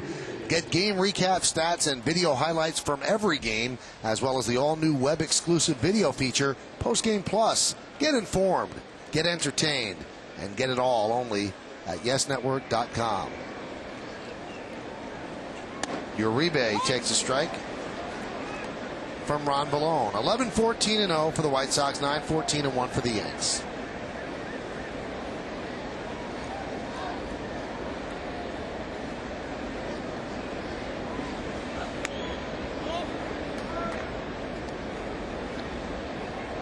You mentioned yesterday about Melky Cabrera playing in dead center field, and now he looks like he's a step toward left center. And what were you saying, that you could pick up the ball better? Well, you could see the ball go through the zone and the contact, therefore getting a better jump. That's the hardest thing for a center fielder, to see the ball off the bat. You want to give yourself a little angle, so even though it's straight up, guys will be just a little bit left or right, and that's still considered straight up. Although he's pretty close to straight up right now, maybe a step toward left center. Popped up. Phillips runs out of room.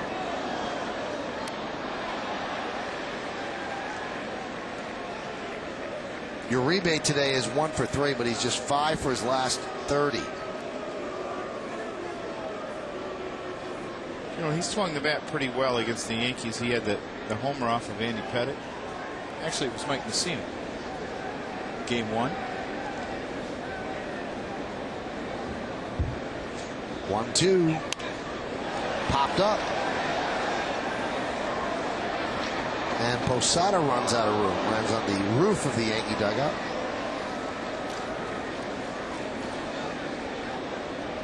Yeah, off a Moose. Juan Uribe hit a 3-2 curveball.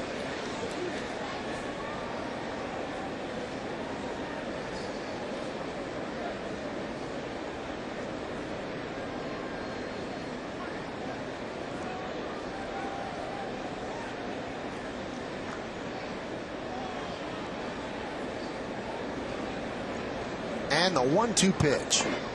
Oh, what a weak hack, a strange hack. As the ball was low and inside, and Uribe swings over the top, 1 away. Andy Pettitte did that to him last night with that cutter inside. The same pitch that Ron Vallone throws here. And some people call that an underwater hack. It's a nasty pitch. Yeah. And when a guy's in the swing mode, I mean, you know he's swinging when it's out of the pitcher's hand, and then all of a sudden it almost hits you in the back leg. Here's Danny Richard in AAA this year. He hit .305 with 13 homers and 61 ribbies. That's in 98 games. And with the trade of Tadahito Iguchi to the Phillies, they're giving Richard a try at second.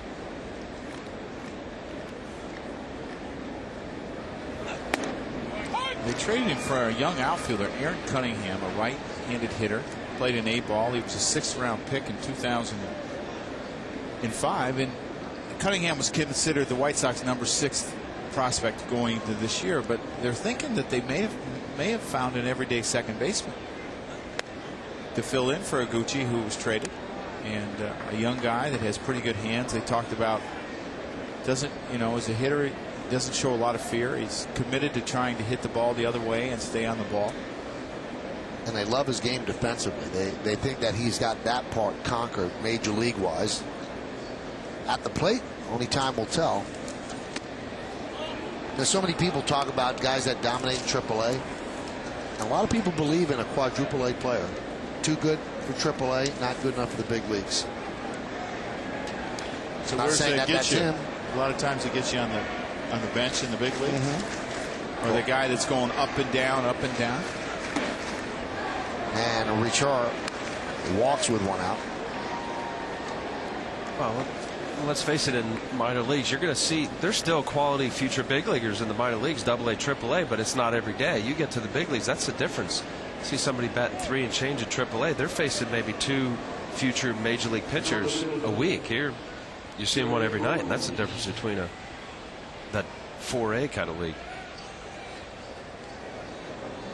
Same goes for pitchers. You know, they're facing the top dominant prospects, maybe 2 or 3 in lineup. And then you have filling guys. Along with Al Leiter and Joe Girardi, I'm Michael Kay. You're watching Yankees baseball right here on Yes. We're in the top of the 7th inning, and the White Sox lead the Yankees 11-9. Here's Jerry Owens.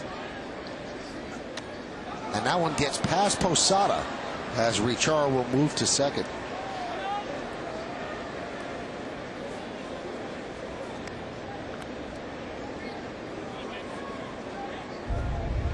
Jorge's going to go talk to him about the signs. This is a little slider. Maybe a cut fastball almost. And it's hard. Whenever you call a fastball and a pitcher throws it in the dirt, you just don't have the time to react as a catcher to get down and block it, and you have to try to pick it, and you hope that it's a short hop, because those are the ones that are easier to pick. But the farther the ball gets away from you, the harder it is to judge where you're going to catch it.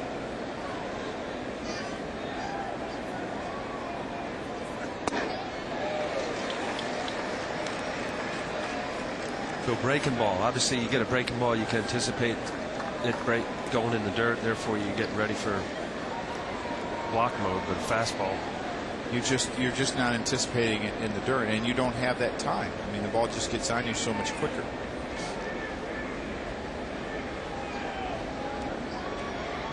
Final in Fenway, Red Sox beat the Orioles 7-4.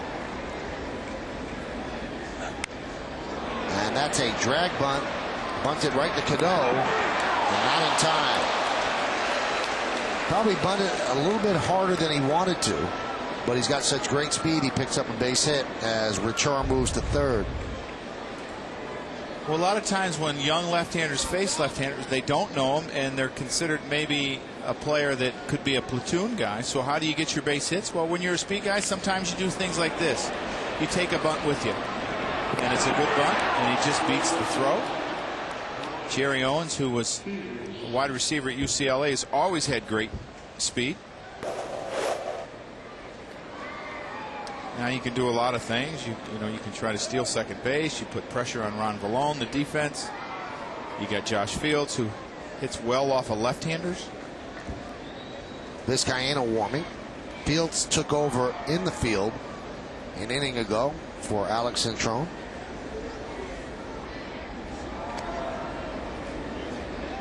You look at this little triangle that the White Sox have with Fields at home and runners on first and third. This is part of the future of the White Sox, the young players that they have.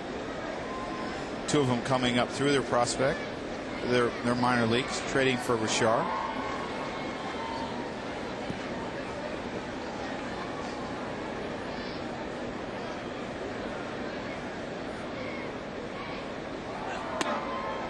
Pitch missed outside and 1-0.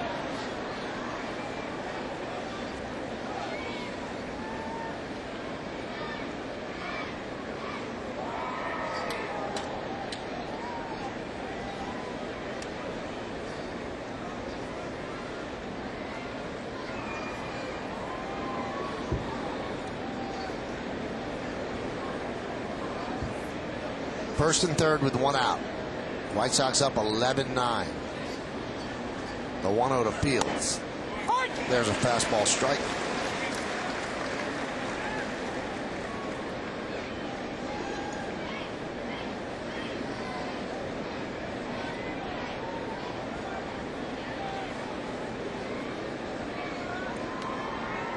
Big inning in this game, the second inning. Combined, the team scored 16 runs. They were very democratic about it, 8 apiece.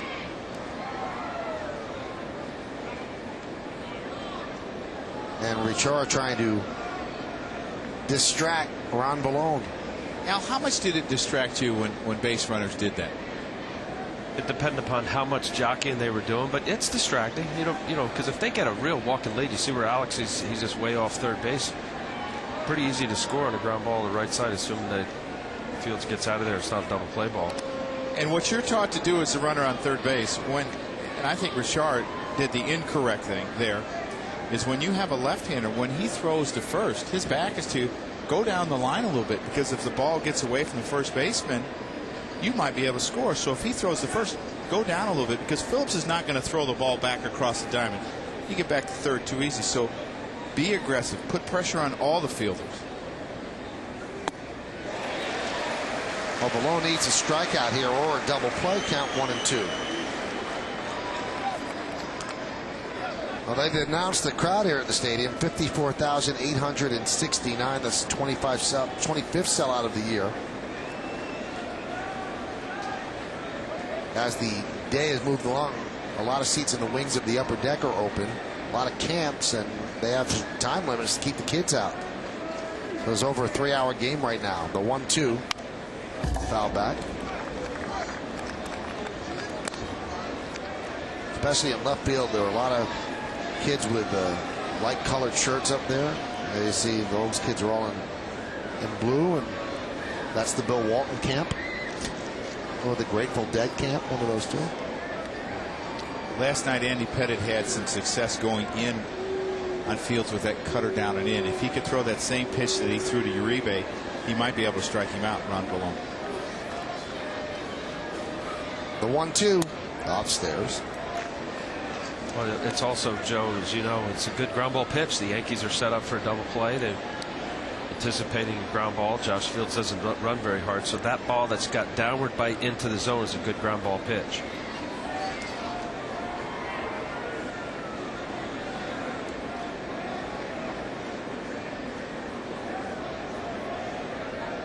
The 2-2. Fields hanging in there.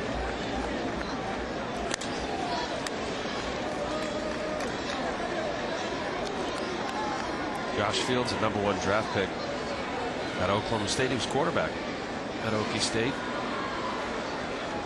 White Sox really see an upside on him and his future here with the White Sox. They have to decide whether Joe Creedy is going to be third baseman or not.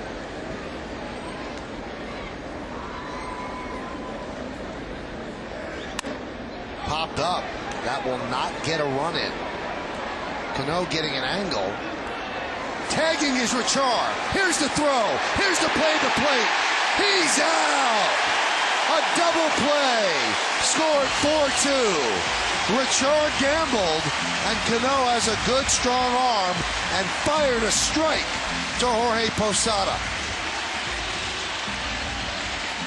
A beautiful throw. Posada blocked the plate, and that will do it. No runs a hit, no errors, and one man left. And with that double play, 6.5 in the books. Time for the 7th inning stretch. White Sox lead the Yankees 11-9. Let's honor America here at the stadium by listening to the voice of the stadium, Mr. Bob Shepard. As we remember the servicemen and women who are stationed around the globe, and especially remember those who have lost their lives defending our freedom and our way of life.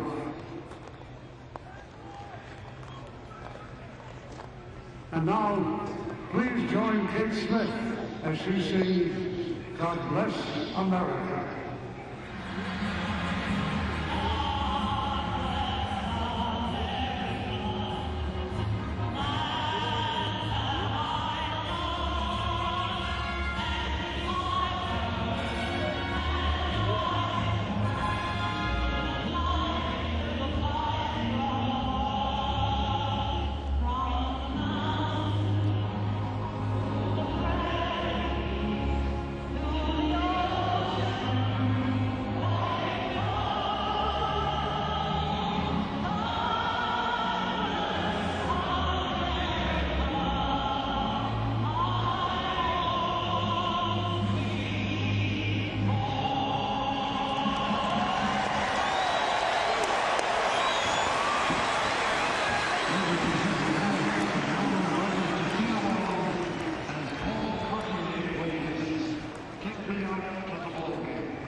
The Yankees are trailing 11-9, a game in which they trailed 8-0 at one point. They tied the game up. They fell behind 11-8. Now it's 11-9, and it'll be the bottom of the Yankee order. Cano, Bettermeat, and Phillips against Matt Thornton. And the pitch is outside, 1-0. How about that play? Derek Jeter is on deck to pinch hit for Bettermeat. How about the play by Cano? Well, I think he's sending because Cano's back is to the infield, but you can't underestimate his baseball knowledge, the strong arm that he has, his awareness of the field, he turned right around and threw a strike to home. Now let me throw this at you guys. Why wouldn't Abreu have called him off there? Because he's facing the plate, and the runner probably doesn't go if Abreu makes the play. Yeah, I'm not so sure. Maybe Bobby, was too far away from it and would have been in a dead sprint. And you see the great throw. Posada blocks the plate. Danny Richard better learn not to slide head first when you're going into home plate. And because his back is to him, he says, I'll take a chance. If he catches it facing home plate, whether it's Cano or Abreu, he probably doesn't go. Strike. Cano thought that was ball 4. I would think that as a catcher, Joe, you see a runner go head first, you're thrilled. Oh, yeah. Absolutely elated. Yeah. I mean, what you worry about is guys running you over. I mean, that's the one thing that, you could possibly get hurt. But when they slide head first, there's usually not a lot of momentum, and they're asking them to get hurt.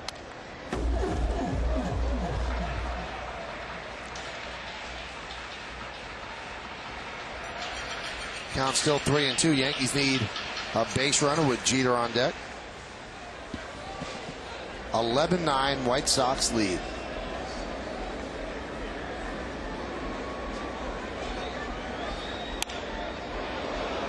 Fouled away.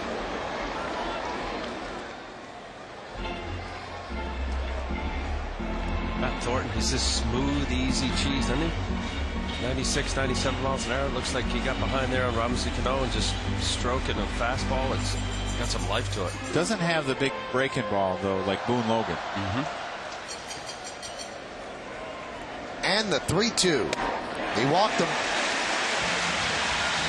So that brings Jeter up as the tying run here in the 7th.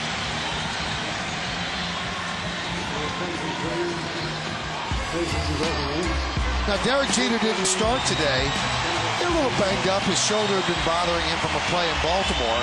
And Joe Torre convinced him, listen, I'm going to give you the day off and I'll start Betamine. And he called him into his office to tell him, and Jeter walked out and said, so you're benching me? And Joe said, no, I'm not benching you. You're just not going to play. Well, here he is playing. When he was a lot younger, he would joke with Joe when he would give him a day off and say, well, how am I ever going to break Cal's record if you keep sitting? He'd always give him a hard time. Jeet hates sitting on the bench because he doesn't know what to do with himself.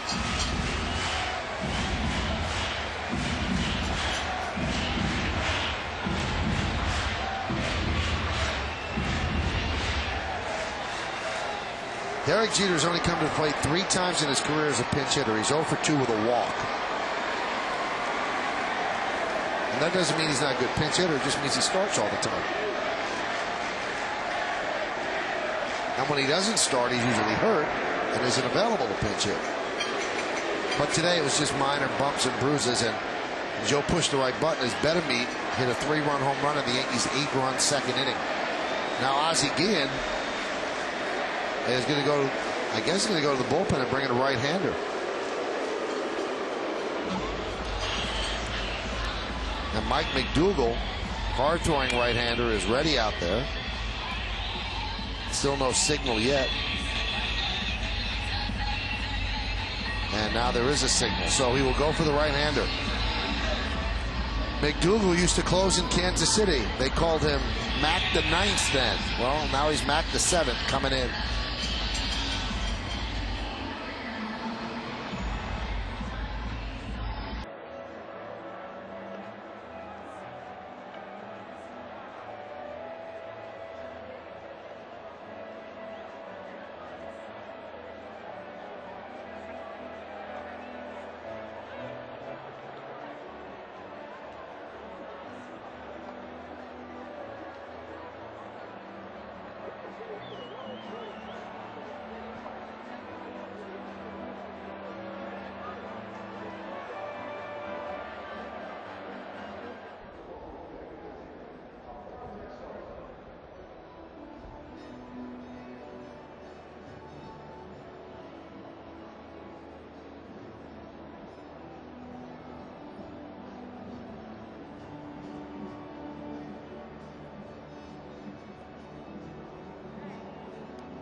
Presented by Sharp Aquas, the official HDTV of Major League Baseball.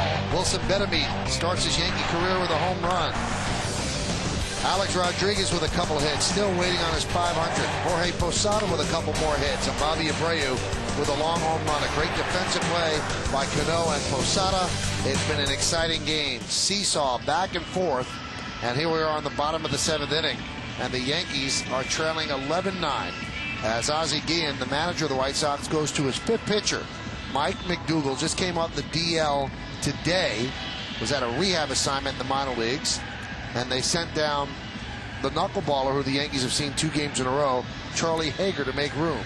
So here is McDougal. He throws hard when he's right. Well, you saw those numbers. He's got 47 base runners in 21 and 2/3 innings, 21 walks. As a reliever, it's not good. As any pitcher, it's not good. And at times, Al, he really falls in love with his slider. And as Michael said, he's a hard thrower. I mean, he'll throw at 95, 96 miles an hour with sink and run to it. And he'll fall in love with that slider. He'll get himself in bad counts, and he walks a lot of guys. I love this guy's arm, and I think he's got very good stuff. But I don't think Mike McDougal trusts his stuff. You know, I think he's pitches away from contact, and he's got so much movement and such a good slider that I think he should be more aggressive. Well, he was on the DL with right shoulder inflammation, and he will face Derek Jeter. Righties against McDougal, 265. Lefties hit him at 381. There's no more lefties in the bullpen for Guillen. Starts him off with the slider, 1-0.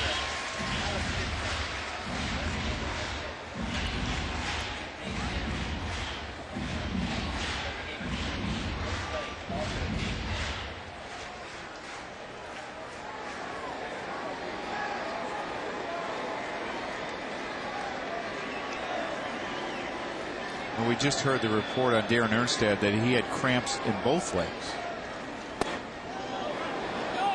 Check swing. Did he go? Yes, said Mike Winters. You see the great run and sink on that fastball by Mike McDougal, and the check swing by Derek Jeter. It looks like it's going to be strike. It looks like it's going to be strike, and Jeter's not able to hold his swing back.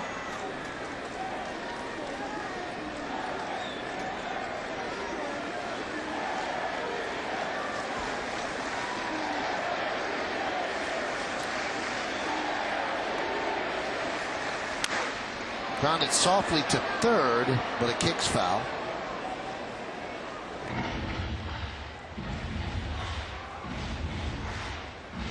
John Garland started. Boone Logan, Ryan Buckpitch, Matt Thornton, and now Mike McDougal. Well, just by arm strength, you can see why the White Sox were excited about Matt Thornton, McDougal, and then getting to Bobby Jenks. And they also had Cisco, they got from Kansas City, another hard thrower, and Nick Massett, Ardsma. All guys throwing 92, 93 plus, and they couldn't throw strikes. Jeter pinch hitting for Betemit. Cano is at first.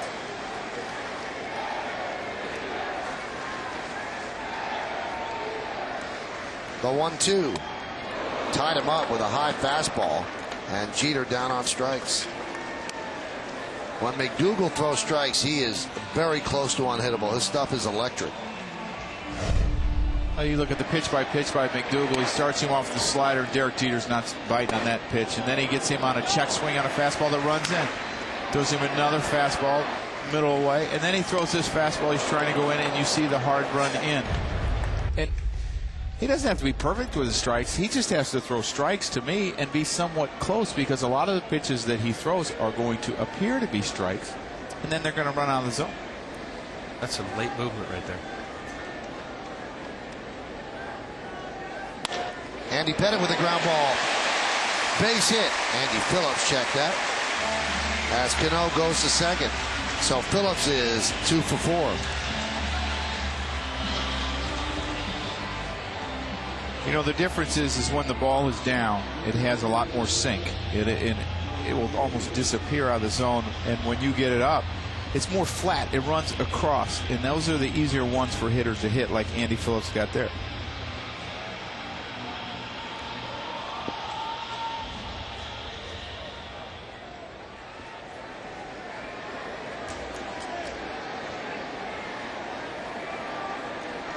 Here's Johnny Damon. Johnny is 2 for 4.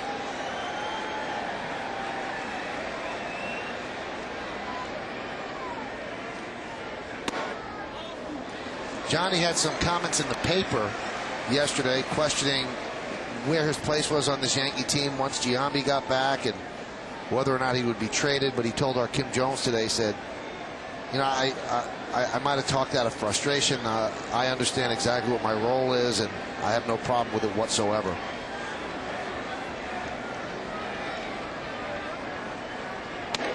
Joe Torre made a great point about that, whereas, you know, when a guy is playing every day, you don't want him to be happy when he gets the day off. You want him to want to play, and that's what Johnny Damon wants to contribute.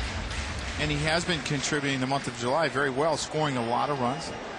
Started off swinging the bat pretty good in August, and he just wants to be in the lineup. And Johnny Damon is not a confrontational type of guy, so I think there's much of this.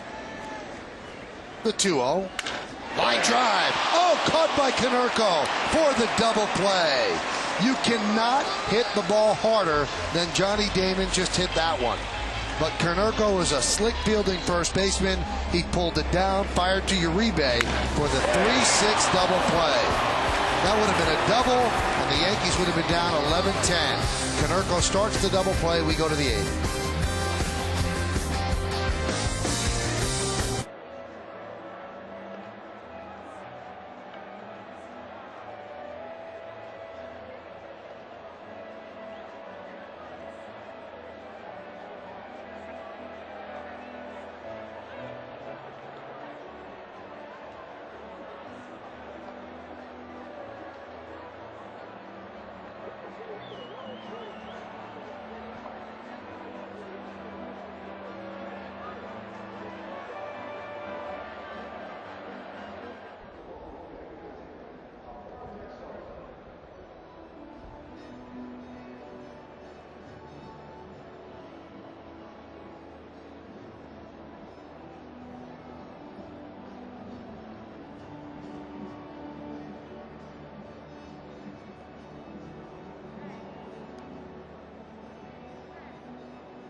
With your Yankee announcers, the three of us here in the booth for the Chevrolet Player of the Game.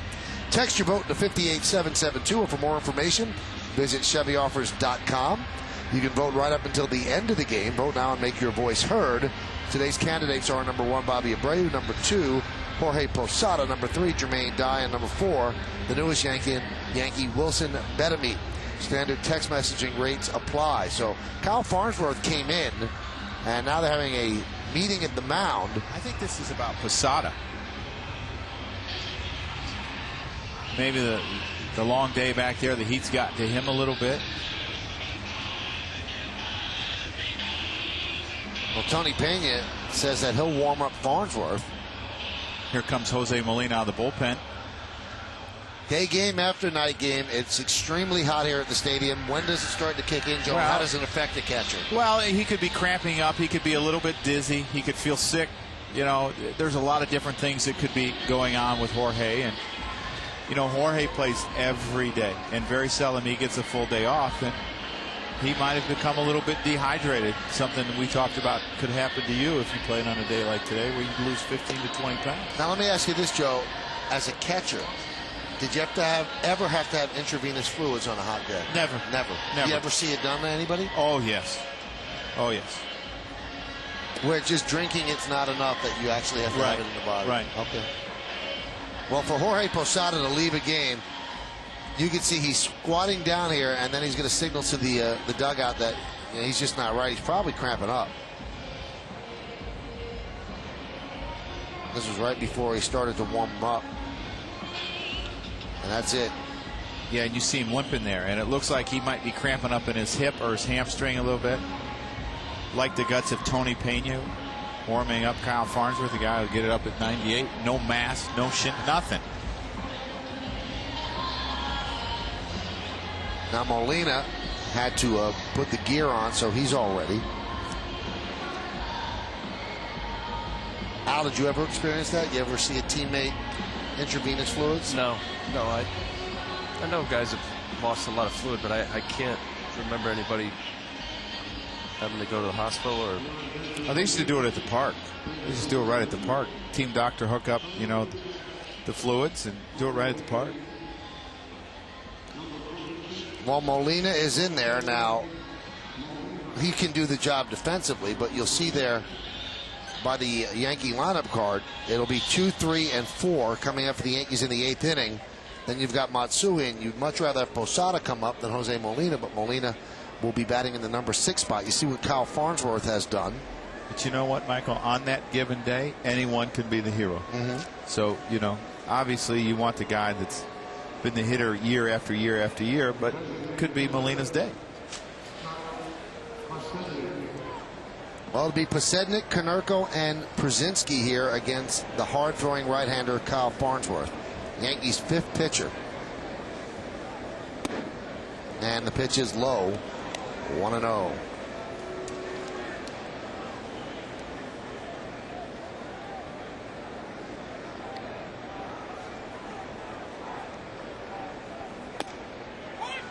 I talked to Kyle yesterday about, how he was feeling, and talked to him about his velocity being up the last few days, and he says, it was like I was rushing. I wasn't staying over the rubber, and I was drifting. Can you talk a little bit about what happens when you do that, Ann? Well, your arm will drop. You have an inconsistent release point, and really you don't have your backside working for you, so it really becomes all arm. He's such a strong guy. He works out. He's got a lot of muscles. And what happens is, as a pitcher, because you want to throw it harder or just be so aggressive, you get your body out in front and you get your elbow underneath, and that usually means a high pitch like that. You get underneath it, you push the ball as opposed to driving it down through the zone. He had great velocity the other night where he was throwing 98. Had a pretty easy inning. There's a strike. Even when he lets up with a fastball, it's 95 miles an hour.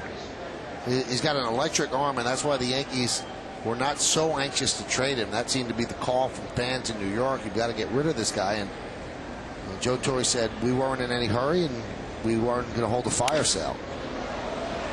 Fly ball deep left field. Matsui got a good jump, and there's one away. Let's take a look at the White Sox in-game box score. It's sponsored by Hummer. There are 15 hits in there. Take my word for it. And the only one not in the party, Alex Cintrana, he's out of the game. So you've got Jermaine Dye with 3 and 3 RBIs. Darren Erstad 2 for 3. He's no longer in the game. He left with cramps. Uribe 1 for 4, a ribby. And Richar 1 for 3, a double and a run scored. So a lot of offense there. Konerko 2 for 4. Each team with 15 hits. White Sox lead 11-9. Along with Joe Girardi and Al Leiter, I'm Michael Kay. You're watching Yankees baseball here on Yes. We're in the top of the 8th inning in a marathon affair here at the stadium on a hot, humid Thursday afternoon.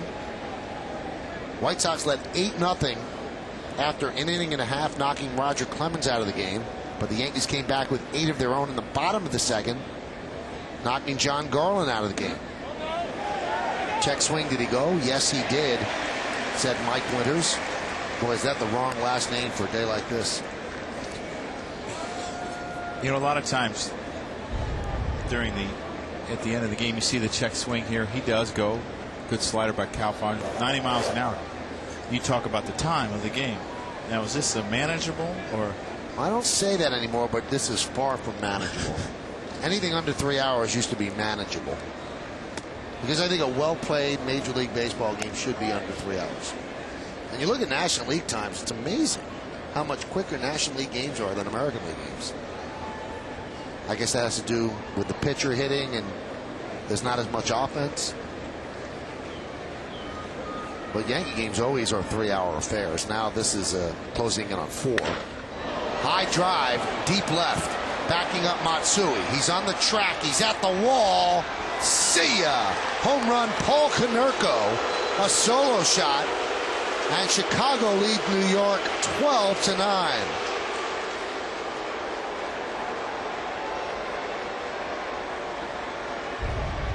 Well, he hangs a slider to a guy who's already got 2 home runs off of him, making this now 3. He's now 5 for 9. Anytime you got a guy who hits you well, you just have the feeling that he can see the ball well, and you try to do something a little different. And that 1-2 slider was just too good for Paul Konerko, and you saw what he did with it.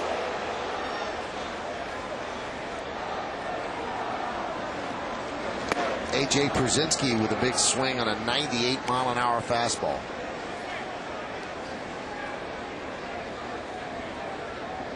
That's the 6th home run that Farnsworth has given up in 42 2/3 innings pitched.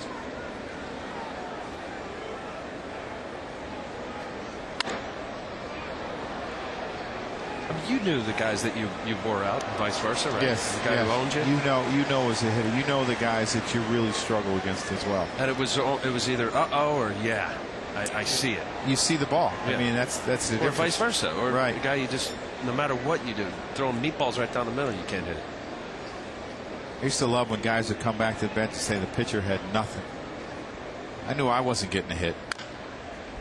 You know, it was just those guys that everyone else saw well, and sometimes you didn't, and you were like, he's got nothing. He's wearing me out. And then vice versa, you might get a couple hits off a guy. You know, it's just a strange game.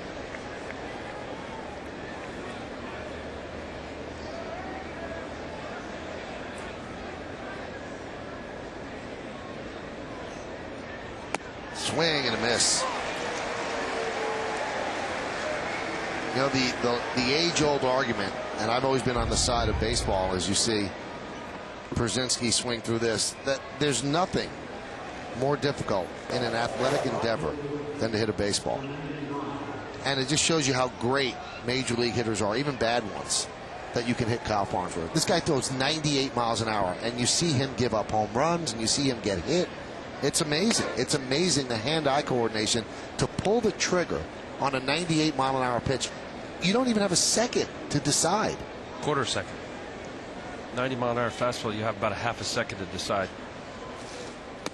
I mean, we're talking about brain synapses that the normal human being doesn't have, to be able to react that quickly and send the message down to the hands to start the bat, and also to swing at the level where the ball is. It's just absolutely mind-boggling how good Major League Baseball players are. There's a strike. That was a 98-mile-an-hour fastball. But as hard as he throws, these guys can redirect it if it's not in the perfect spot.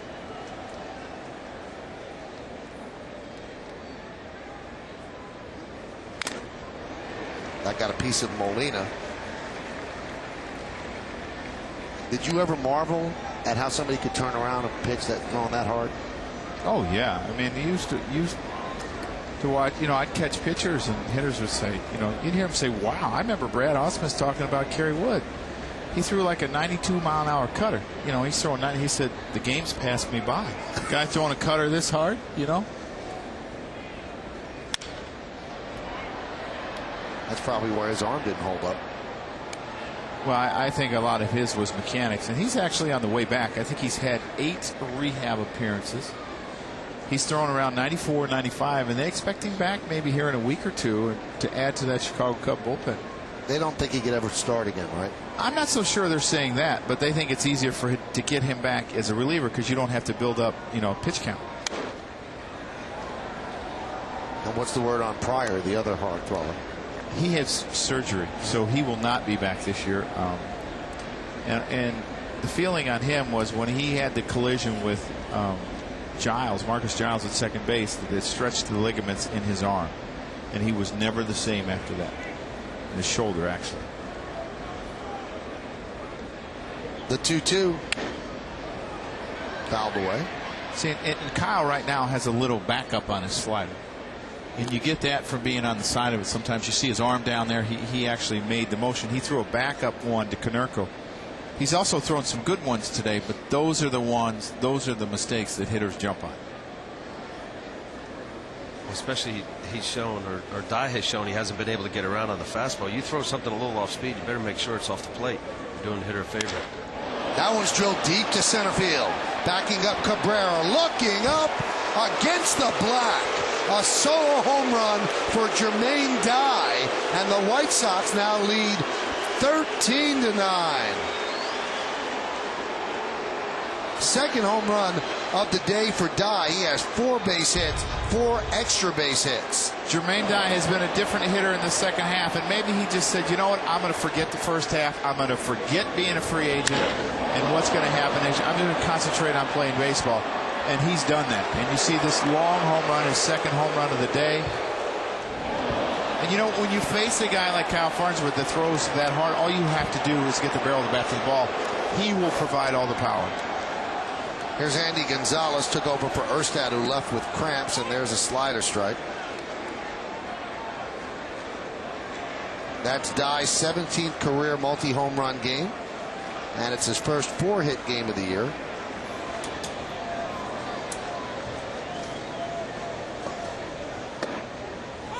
Another slider in the count, 0-2.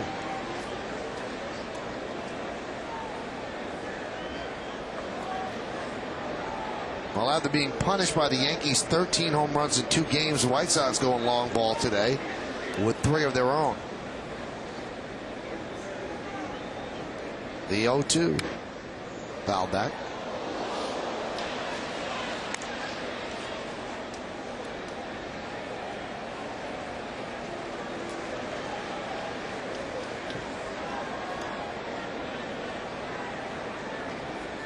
$17 hits for Chicago. Do the Yankees have another rally in their bones?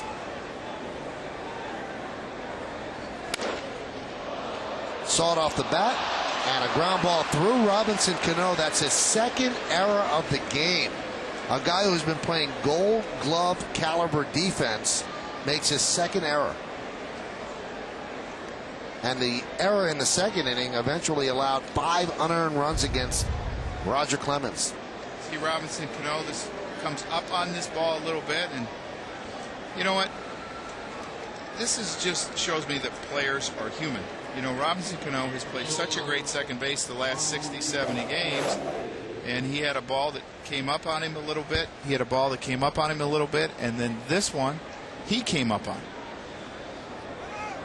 Runner goes, fly ball right field. Abreu is there. And that'll do it. The Boo Birds out for Kyle Farnsworth. 2 runs, 2 hits, both home runs, 1 error, and 1 man left. Bottom of the 8th, coming up, 13-9 White Sox.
sponsored by Hummer.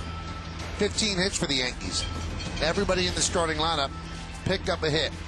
2 by Johnny Damon. Bobby Abreu 3 for 4. Alex Rodriguez got off the schneid. Hasn't hit a home run, but 2 for 4 Ribby and a run scored. Posada, before he left with what looked like cramps, 2 for 4, 2 doubles, 2 ribbies and a run scored. A home run for Wilson Betemit, a 3-run home run. His first hit as a Yankee, got a curtain call, and Andy Phillips 2 for 4 as well. So offense up and down both lineups. Now the Yankees have themselves a 4-run deficit they have to make up. Can they do it? Cabrera, Abreu, and Rodriguez against Mike McDougal here in the bottom of the 8th inning.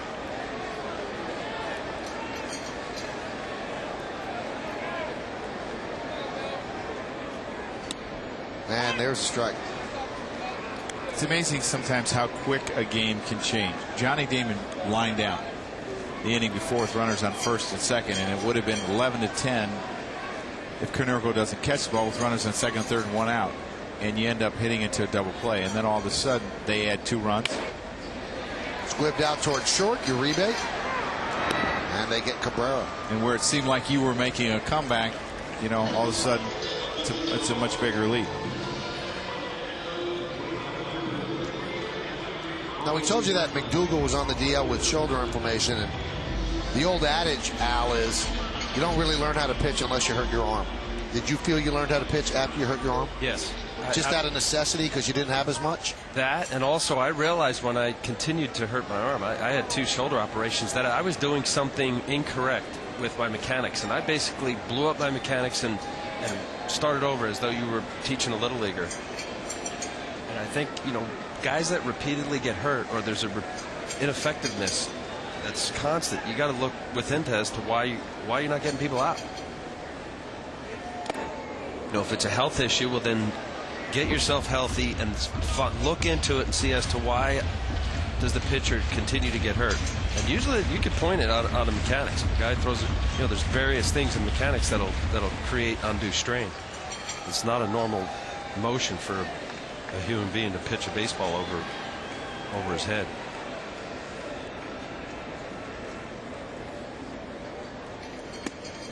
There's a strike. Then you also you recognize that throwing 95. I mean, we're watching, you know, guys that throw 95 to 100 miles an hour. They're, you know, they give up hard hit balls and home runs. You know, you see the effectiveness of changing speeds. You start being much more conscious of locating the ball, keeping it down, pitching.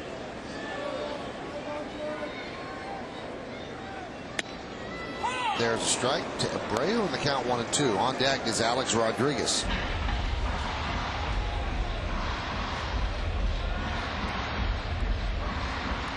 A-Rod 2 for 4 today.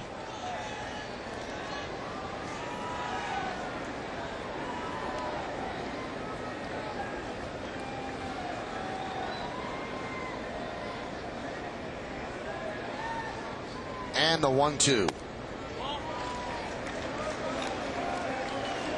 I think another thing it does, Michael, is that you stay within yourself, and knowing that if you don't throw as hard, or maybe once in a while you'll have a few bullets that you can get up there in good velocity, that you stay within your delivery. You don't overthrow, and as a result of that, you're in better position for consistent release point, and usually you make quality pitches.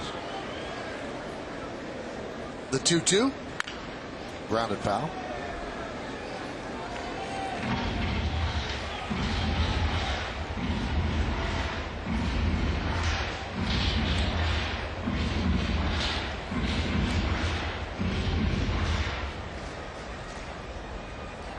(13-9) White Sox lead. Yankees trailed 8-0 after an inning and a half. Tied it at 8. But it's been mostly White Sox since that. The only offense, a home run by Abreu. Strike 3, Abreu down looking. And here's Alex Rodriguez coming to the plate. Alex hit his 499th home run off Gil Mesh. This was at Kansas City. Took it the other way, pitched low and away. 25 at bats since then. And he's had 2 hits, both of them today. He has not had a home run. Fastest to home run, or 500 home runs. A-Rod, 1,853 games played.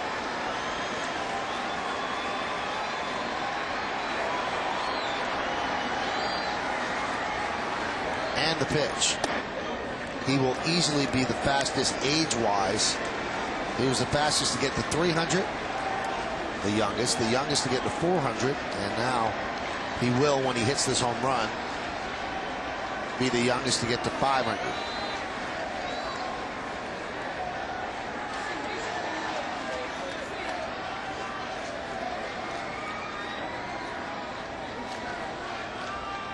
And the 1-0.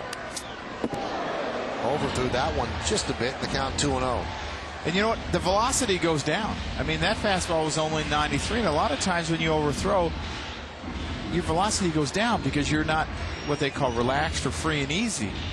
And, you know, it's hard for pitchers, to me, to throw hard, to try to generate power, to not get in that of trying to throw too hard, especially in a situation like this when you're facing A-Rod, who's trying to hit his 500th home run.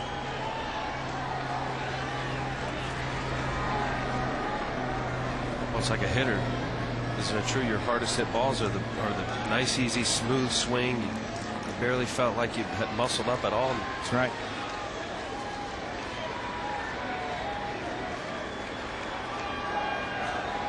The 2-0. Oh, is he throwing hard? But that actually was a slider, and it had some pop to it. 3-0. Does Joe Torre green light Alex Rodriguez? I got to question that pitch. You got a 4-run lead. The last thing you want to do is start walking people and making the inning long. I mean, I think it's a situation where you come after Alex. And the 3-0. There's a strike. I think it goes back to what Al and I were talking about in Baltimore. Pitchers don't want to be the guy to give up this home run. They don't want their name connected with that home run. I think they're pitching him differently. Why would you throw a 2-0 slider with a lead like this? You know, when Alex hits number 600 probably in a couple of years, people are going to forget who gave up his 500th home run. Thank you. 3-1. Give him a slider there. How about when he hits his 700? You think they'll remember 500? I mean, did you remember who gave up his first home run, his 100th home run, before they start bringing all this up? No. Now I have it committed to memory, though. Yes. Tom Gordon was the first. Gil Mesh, 499.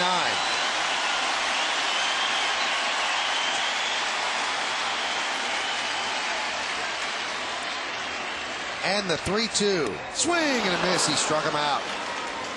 That's an impressive 8th inning for Mike McDougal as Alex Rodriguez's search for 500 continues. He goes down on a 3-2 pitch, and we go to the 9th inning. It's 13-9 Chicago.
Brought to you in part by Avis, the official rental car company of the Yankees. IO Digital Cable, the leader in HD, and HD is free with IO. And by Honda. See your Honda dealer and discover the great values now being offered. On a hot, steamy Thursday afternoon in New York City, we go to the 9th inning at Yankee Stadium. This game will be a 4-hour affair. It is 13-9. The White Sox lead. You can see how wacky this game was. It was 8-0 in the top of the second inning. The Yankees came back, tied it up, but since then it's been mostly all White Sox. Alex Rodriguez, another fruitless day in trying to get that 500th home run. New Yankee pitcher is Sean Henn. He is their 6th pitcher. And there's a strike.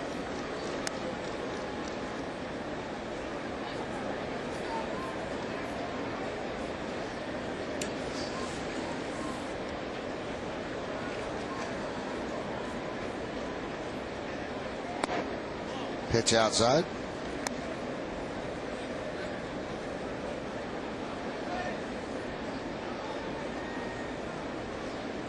No, we talked about this earlier. The White Sox had an 8-0 lead and the Yankees came back, and we said, wow, that's demoralizing. Will it be demoralizing if the Yankees lose this game after having come back down 8-0 and you just had the feel at that point, see, it was a matter of how they were going to win the game, and now they're in danger of losing the game? I think they'll be frustrated because they had a chance to win this game if they don't win this game. You know, they had some opportunities, but you know, you got to put it past you. You got to turn the page because Kansas City's coming into town, and you need to win games, and it's the first time in a while it seems like they've lost ground in the wild card and the division race. And you got to put it behind you and move on. And these guys have been in this situation a lot.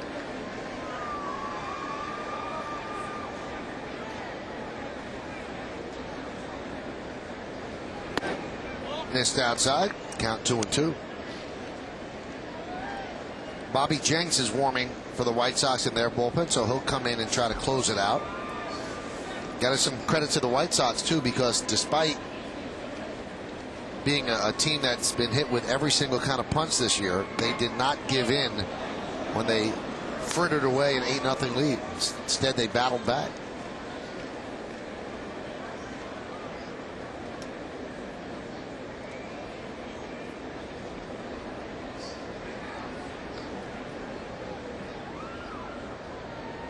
And the 3-2.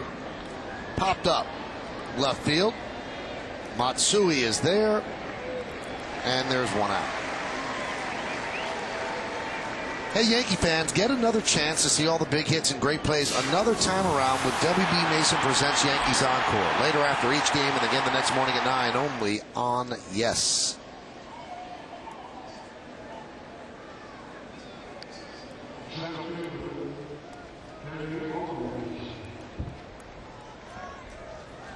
Here's Jerry Owens. He's 1 for 5. His one hit, a drag bunt single.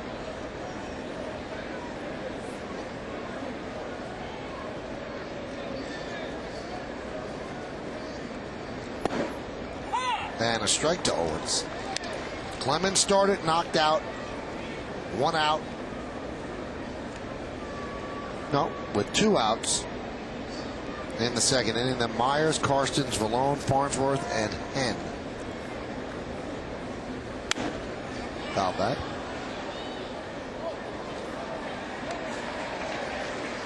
I think based on your scenario, Michael, it would have been a fantastic win. I don't think demoralizing. Like Joe said, it's frustrating. Anytime you battle on a hot day and you end up losing the game after you come back of an 8-run deficit, yes, you're frustrated, but it would have been more of the upside of how we stole this win against a very good starting pitcher in John Garland.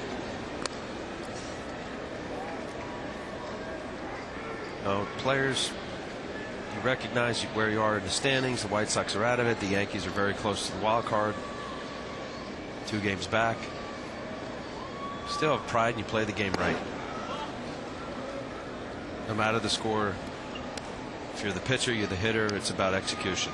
If you can keep it in that little box and you execute, and you have a lot of talent, you're going to win some games. A lot of games.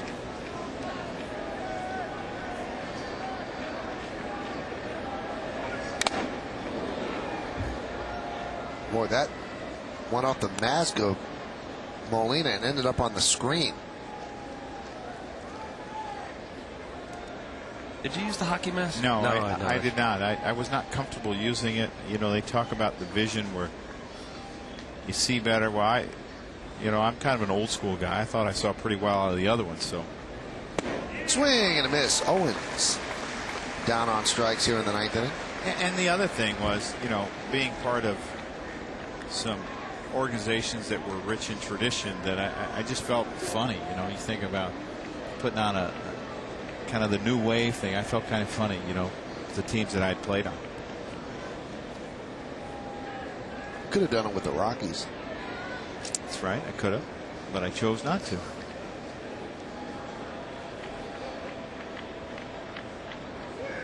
Pitch to Josh Fields is a strike. Sean Henn throws hard. Was a starter in the Yankee organization, and they've turned him into a reliever. Ozzie Guillen's had a long day, a long year. Fields could not hold up. The count 0-1. Now 0-2. Sean Henn stays aggressive, attacks the zone. That was a good slider right there. He can be very successful.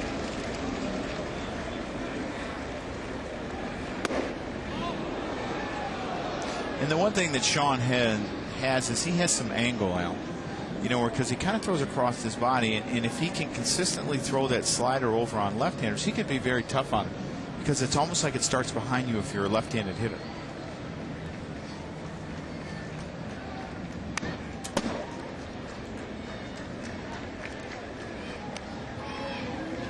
Talking about a guy 6'4", he's on a mound that's 10 inches, and he stays tall. He's got a good downward trajectory to the plate.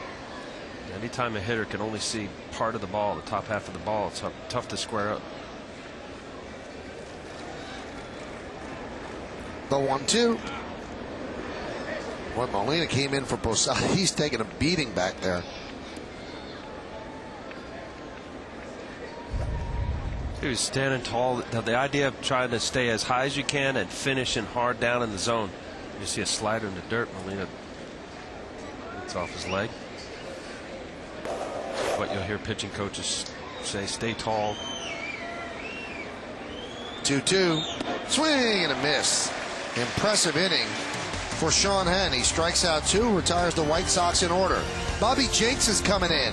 Last lick's coming up for the Yankees. Another rally in their bones? Stick around.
Lorenz and Bobby Mercer to get a recap of all the key plays from this match with the Chicago White Sox, as well as highlights from around the league.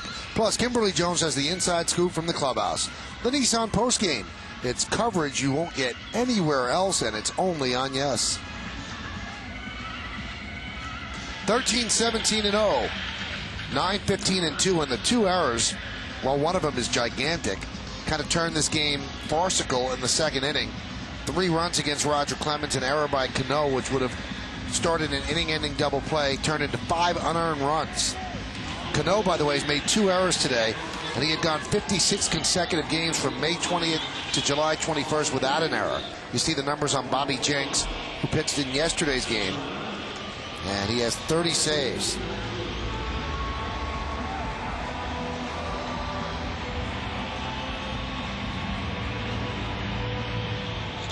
Along with Joe Girardi and Al Leiter, I'm Michael Kay. You're watching Yankees baseball right here on the Yes Network. We thank you for joining us on this Thursday afternoon heading into evening. Yankees trail 13-9. Matsui leads off against Jenks. Jenks has thrown 7 consecutive scoreless innings.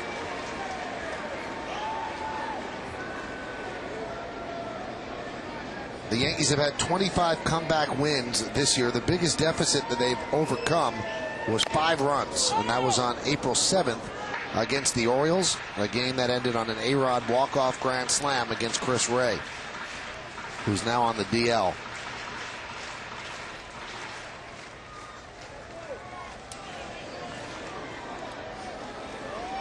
Shadows might become a little bit of a factor as they're starting to creep across home plate, and Bobby Jenks pitching out of the sun.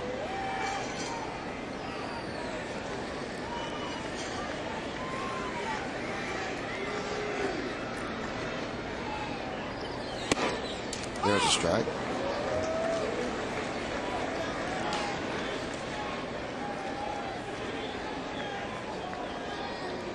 Bobby Jenks has been a pitcher over the last couple of years that has very good fastball, 2 good breaking balls. He has a curveball and a slider, and he'll just throw the slider a little bit harder. It's a little sharper break, not quite as big. Sometimes make lefties try to chase it down and in. Strike 3. Off-speed pitch across the outside corner, and Matsui couldn't pull the trigger. He's down looking. Well, here's that big curveball. That's what makes Jenks very effective. Second in the league behind J.J. Putz of Seattle in saves. He's a .216 batting average against. Anytime you got a hard thrower, hitters have to honor that 95 plus. He throws the hard slider, but you saw that big curveball at 82. That's a big speed variation for hitters to not be able to pull the trigger on that, as Hideki was unable to pull it. Here's Jose Molina, took over behind the plate for Posada last inning. Count 1-0.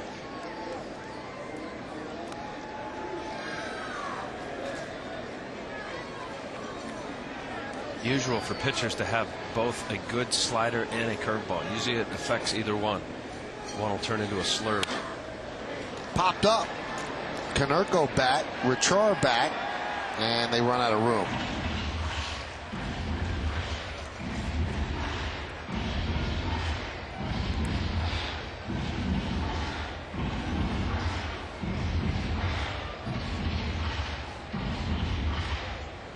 There's a fan for life.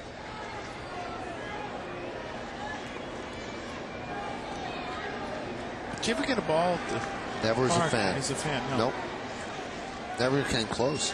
You, Al? Yes, right here. Ron Guidry was pitching. Right field line. High fly ball, left center field. Owens calling the catch, and the Yankees are down to their final out. How about you, Joe? I got my first one from Bob Bailey. I was in Busch Stadium as a kid. He was an expo, and we yelled at him for 7 innings. In the 8th inning, he finally threw us a ball, and we stopped yelling. How old were you? I was about 7. Oh, this was a foul ball. You never caught a foul ball? No, that was the first ball I ever got at a stadium.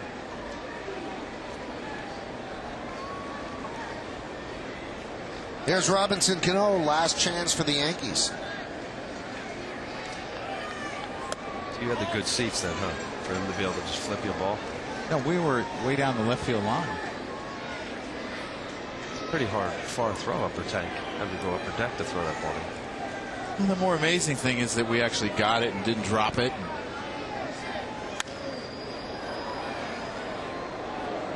I used to sit in the last row of the upper deck here behind home plate, so there weren't many chances for foul balls. And that was the greatest seat in the world. $1.50. Now I have the same seat, just a little bit closer.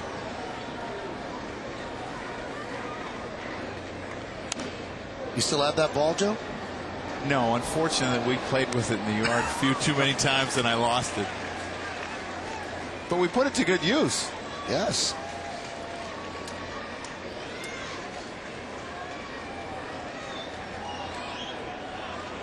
Al, you still have the one? No.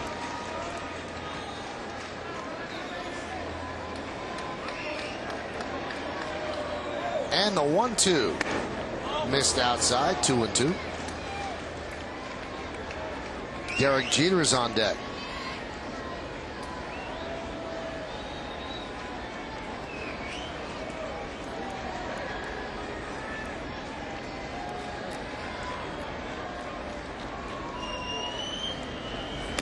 Strike 3, Cano down looking.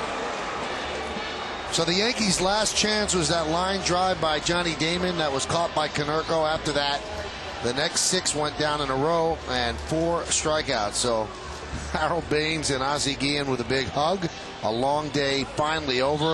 In fact, 3 hours and 59 minutes is how long this game took. And for the Yankees, it will seem longer. They had a spirited comeback, but they couldn't do much after that. After it was 8-8, the White Sox scored 2 in the 4th, 1 in the 5th, 2 in the 8th, and that was all she wrote. The Yankees' only run after the 8-run second was a home run by Bobby Abreu. So the Sox salvaged the final game of this 3-game set. When we come back, we'll hand out the awards, and of course, we have the postgame with Bob Lorenz and Bobby Mercer and Kimberly Jones.